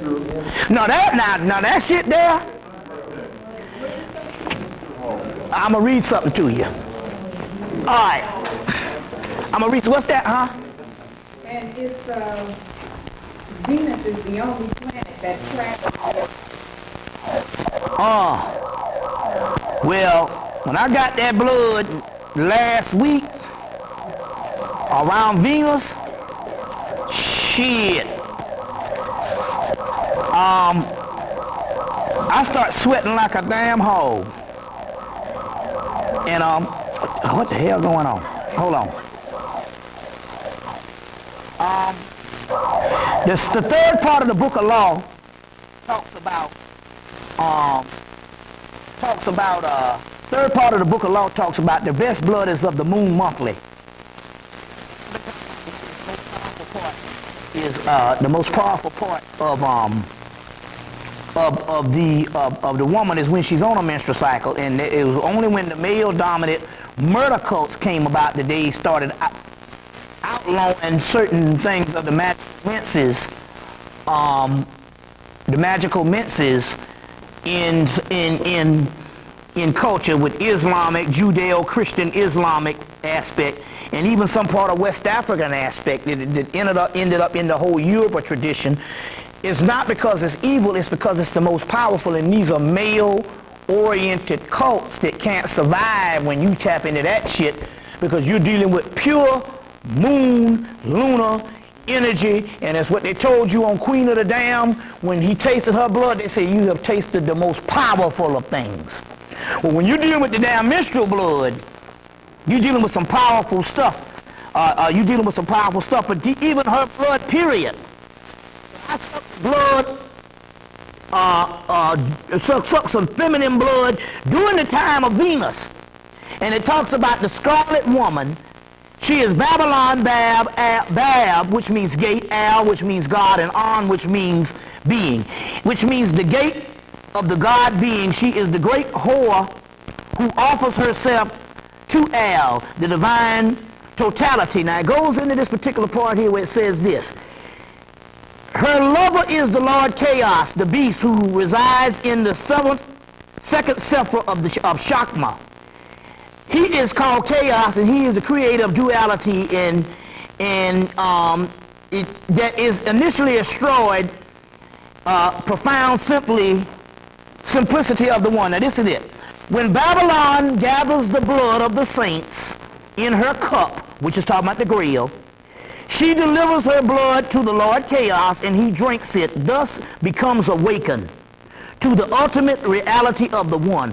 Only through the union of these divinities can the first sephra be achieved by the magicians dissolved in Godhead. So one is the drinking of the menstrual blood, one is the drinking of the blood, period. But even in the book of the law, they said that the greatest blood is of the moon monthly. Of the moon monthly. So all that stuff that they talk about in the Queen of Dam, in the Queen of the Dam, when he drank the blood, especially the blood of he drank her blood from her neck, I think, or from her arm or something. In the movie The Queen of the Dam, and stuff he started waking up. You know, he started waking up. Too often when we start talking about things like this, what has happened is this about what you call it. White folks can go around the world and have conferences on serious shit that you can't even discuss with black people, because we have been steeped so much in fundamentalism and religion until everything is either nasty to us or everything is always grotesque, because that's the child level that you're on. See, in order to reduce you to a subhuman, they always got to have you as no more than a teenager. So no matter how much you go in life, no matter how sophisticated you get, you're still a teenager in the mind that you can't contemplate things on a high level. Everything is, ooh, you know, it's no different than a child. You tell them to eat the spinach, but it's nasty. Well, we are pathological grown-up children at large. So therefore, everything has to be sugar-coated or candy-coated and stuff like this and all, and everything is taboo. So the conscious community has risen up the last 10, 12 years, is the most puritanical society on the planet. Everything is taboo. And in so many words, the only thing they have done is elevated a higher form of fundamentalistic religion. You know what I'm saying? You know, everything is so, you know what I'm saying? It's just a new form of religion. You see what I'm saying? And as a result, that's why, and we can understand the inception of it. We saw our people out here in so much degraded form of living until we say we must clean ourselves up. But what we have done on the other hand here is we become stuck in things when we're supposed to process even out of the physical aspect and try to understand that it doesn't matter what the shit is down here as far as, you know, different things like that. We can't get beyond certain things.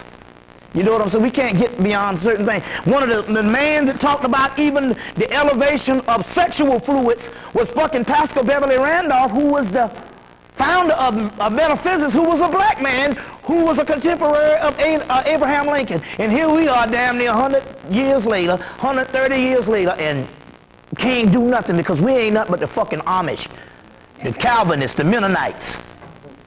You see what I'm saying? And that's what's happening on that particular aspect. Now, dealing with that and all of this stuff is dealing with the heart chakra. So in order to do this, you got to be pure of heart. So you're going to have to learn how to take the ulterior thoughts in your head and get rid of them and be truthful about shit. You see, and be truthful about stuff. You know, and as a result, that universe starts to work. The best way to do it is to get the person that you have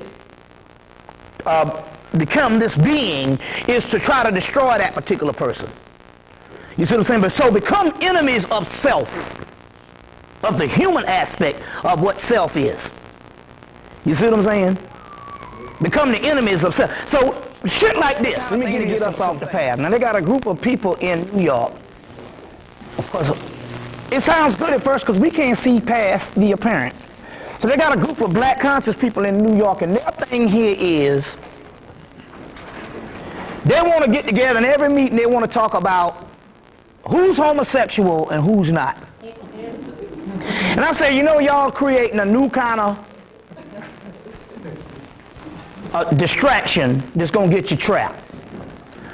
So they're talking shit about Naim Akbar. They're saying, no, he's gay or whatever, and they're going to expose him. They want to go to war with Naim Akbar. And I'm like, wait a minute, hold on. This man came about, and he lifted us up out of darkness. You know what I'm saying? Here's a man that came about on like a God force and gave you knowledge of black psychology and things that you needed. Now, I don't give a damn if he's eating out somebody's innards. That's his goddamn business. See, the key here is you got to become bigger and look at a bigger picture. Here's a man that lifts you up out of darkness. You know, that's why some Bible verses let you, he who is without sin should be he who is without pathologies and any other kind of doggone issues cast the first stone. I said, so now, wait a minute, hold on, now, wait a minute. I said, now, hold on, because I said, this is a form of mind control. Let me show you what I'm talking about by mind control. And this is how you got to be. You have to talk to yourself, and you got to find out whether you're being controlled by something or is this the way you truly feel. Let me give you an example. I saw the movie Ali with Will Smith. I saw this damn movie, and about an hour into the movie, I had to pinch myself and say, oh my God, for an hour I thought I was watching Muhammad Ali. You know what I'm saying? That's how good his character was. I actually thought I was watching Muhammad Ali. You know what I'm saying? And I said, why do I not like this guy? Is it, I do not like this guy because I found out this guy is gay. You understand what I'm saying? And if I found out this guy is gay, is that a criteria or not to like a person because of their life? I mean, when you think about it, I'm a heterosexual male. This is why I can tell you these things. I'm a heterosexual male. Like I said, I went to go get a goddamn Kalanda. Them motherfucker was like, God damn, man. We gonna have to take an extra 30 minutes just to pry your ass open. Now, I'm trying to show you about how the pureness of the heart is. It's not quoting scriptures, and it's not being a certain way to the public.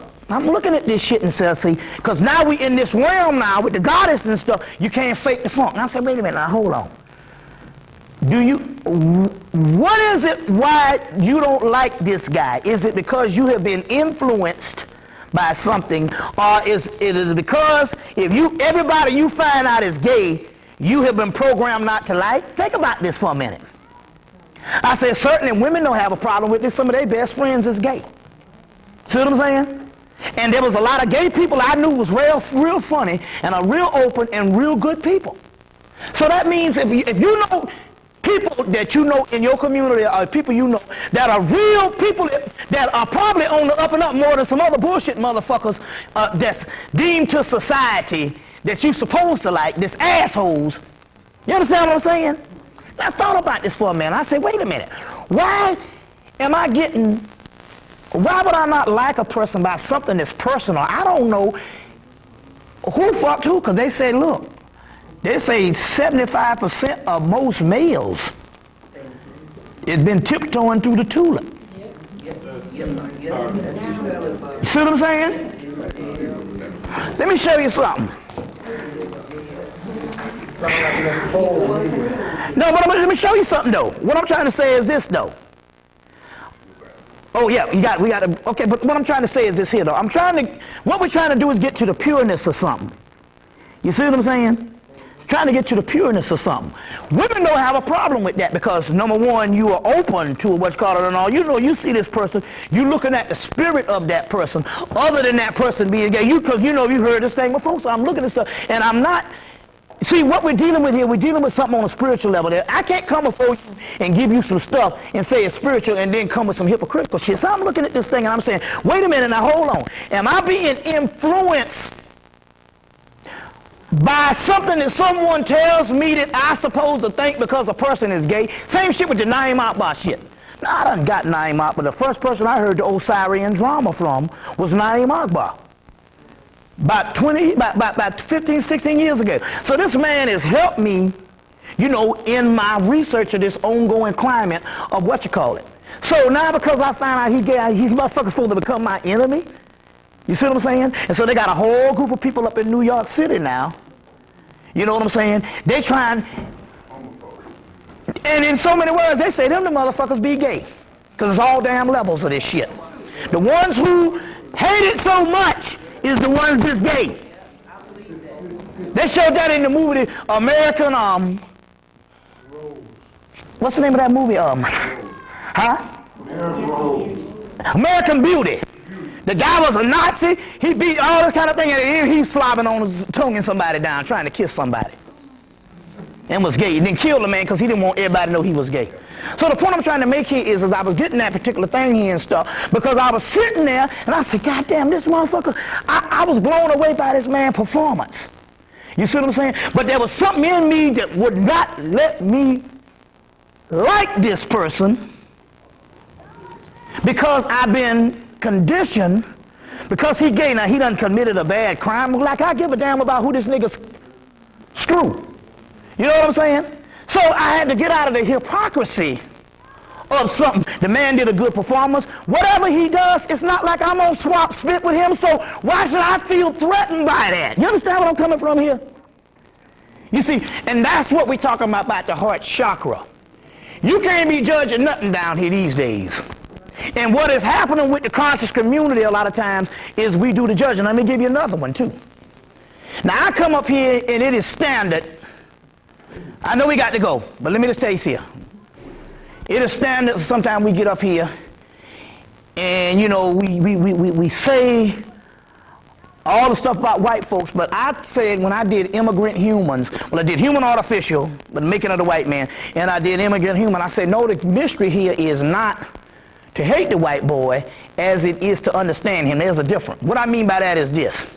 Whenever you hate somebody, the hate does not get to that white person. The hate comes in you and messes you up, and that white boy somewhere on the beach sipping a pina colada. You see what I'm saying? So you get where I'm coming from here?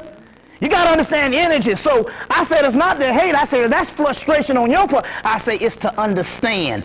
Now the reason why I know that because that's the way the white boy does stuff. He can hire you on his job and he can understand you and still work to destroy you. There's a difference. You see what I'm saying? There's a difference. The ones who get into more hate stuff, I can't read that book because that book by some white person. Or I can't do this, I can't watch TV. I'm like, wait a minute, man, so what you gonna do? Shut up in a hole? White people run the whole world. What you gonna do? Go to some island somewhere and stuff like that and all that's run by some white person? You know what I'm saying? Driving in some car that's manufactured. I mean, the whole concept here is we get off of things by not looking at the bigger picture.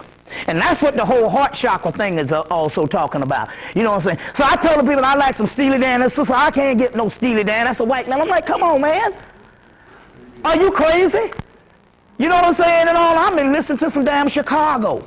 And I know damn well when what's the name decided to integrate his horn section, which was the late 70s, he had to use Chicago, Maurice White. They touring this year. Yeah, who Yeah, he had to use Chicago to integrate that because Chicago did a lot of horn work in the 70s. And then I look at David Foster helped write some of the stuff from 1980 to doggone 83. And David Foster is one of the producers of Chicago. But see, you know what I'm saying? So, wow. Never enough time. Okay. Okay, we want to pass the, I know this is getting more in my like church because we got the light fund, the building fund, the children fund, the Sunday school fund, but what's happening, let me, now, but I must be honest. I must be honest why it's this way. So when you understand when I ask you to give, let me explain what's happening. I do election, I might do election once a month. And as a result, because there is no more such thing as a circuit. So now it's going down to once a month. So I try to get as much as I can. Because believe me, that's as much as I'm going to do the whole month. Last time I did one was the 1st of May. So the only reason why I even asked that type thing here is because I got to live for the next month or so, and I got rent, lights, gas, and all that, and I still come up short. So that's what this is about. It's I'm not trying to get a 4 billion seat church. I'm just trying to, live and stuff like that. So we're gonna deal with that. So let's do the best we can for the brother. So like that, cause I ain't got nothing. Cause what happened was the circuits that we used to have, there ain't no circuits. It's what you put together. You see what I'm saying? So what it is this thing done going on like once a month. You know what I'm saying? When you could do some stuff like that. So that's the only reason. Because I must say, I came before you for 10 years and never asked for nothing. You don't hear me collecting no money or no kind of stuff like that. It was always this way. But the only reason why I'm doing this now because the shit basically is gone. Valentine retired 2 weeks ago. Got on the film, say I'm do one in June, and that's it. Valentine. Yeah. Phil Valentine and all, Yeah. And if you, so that's how that is. So, you can drop some more in the bucket or don't feel neglected or whatever because you're giving and stuff, Next month. Not just No.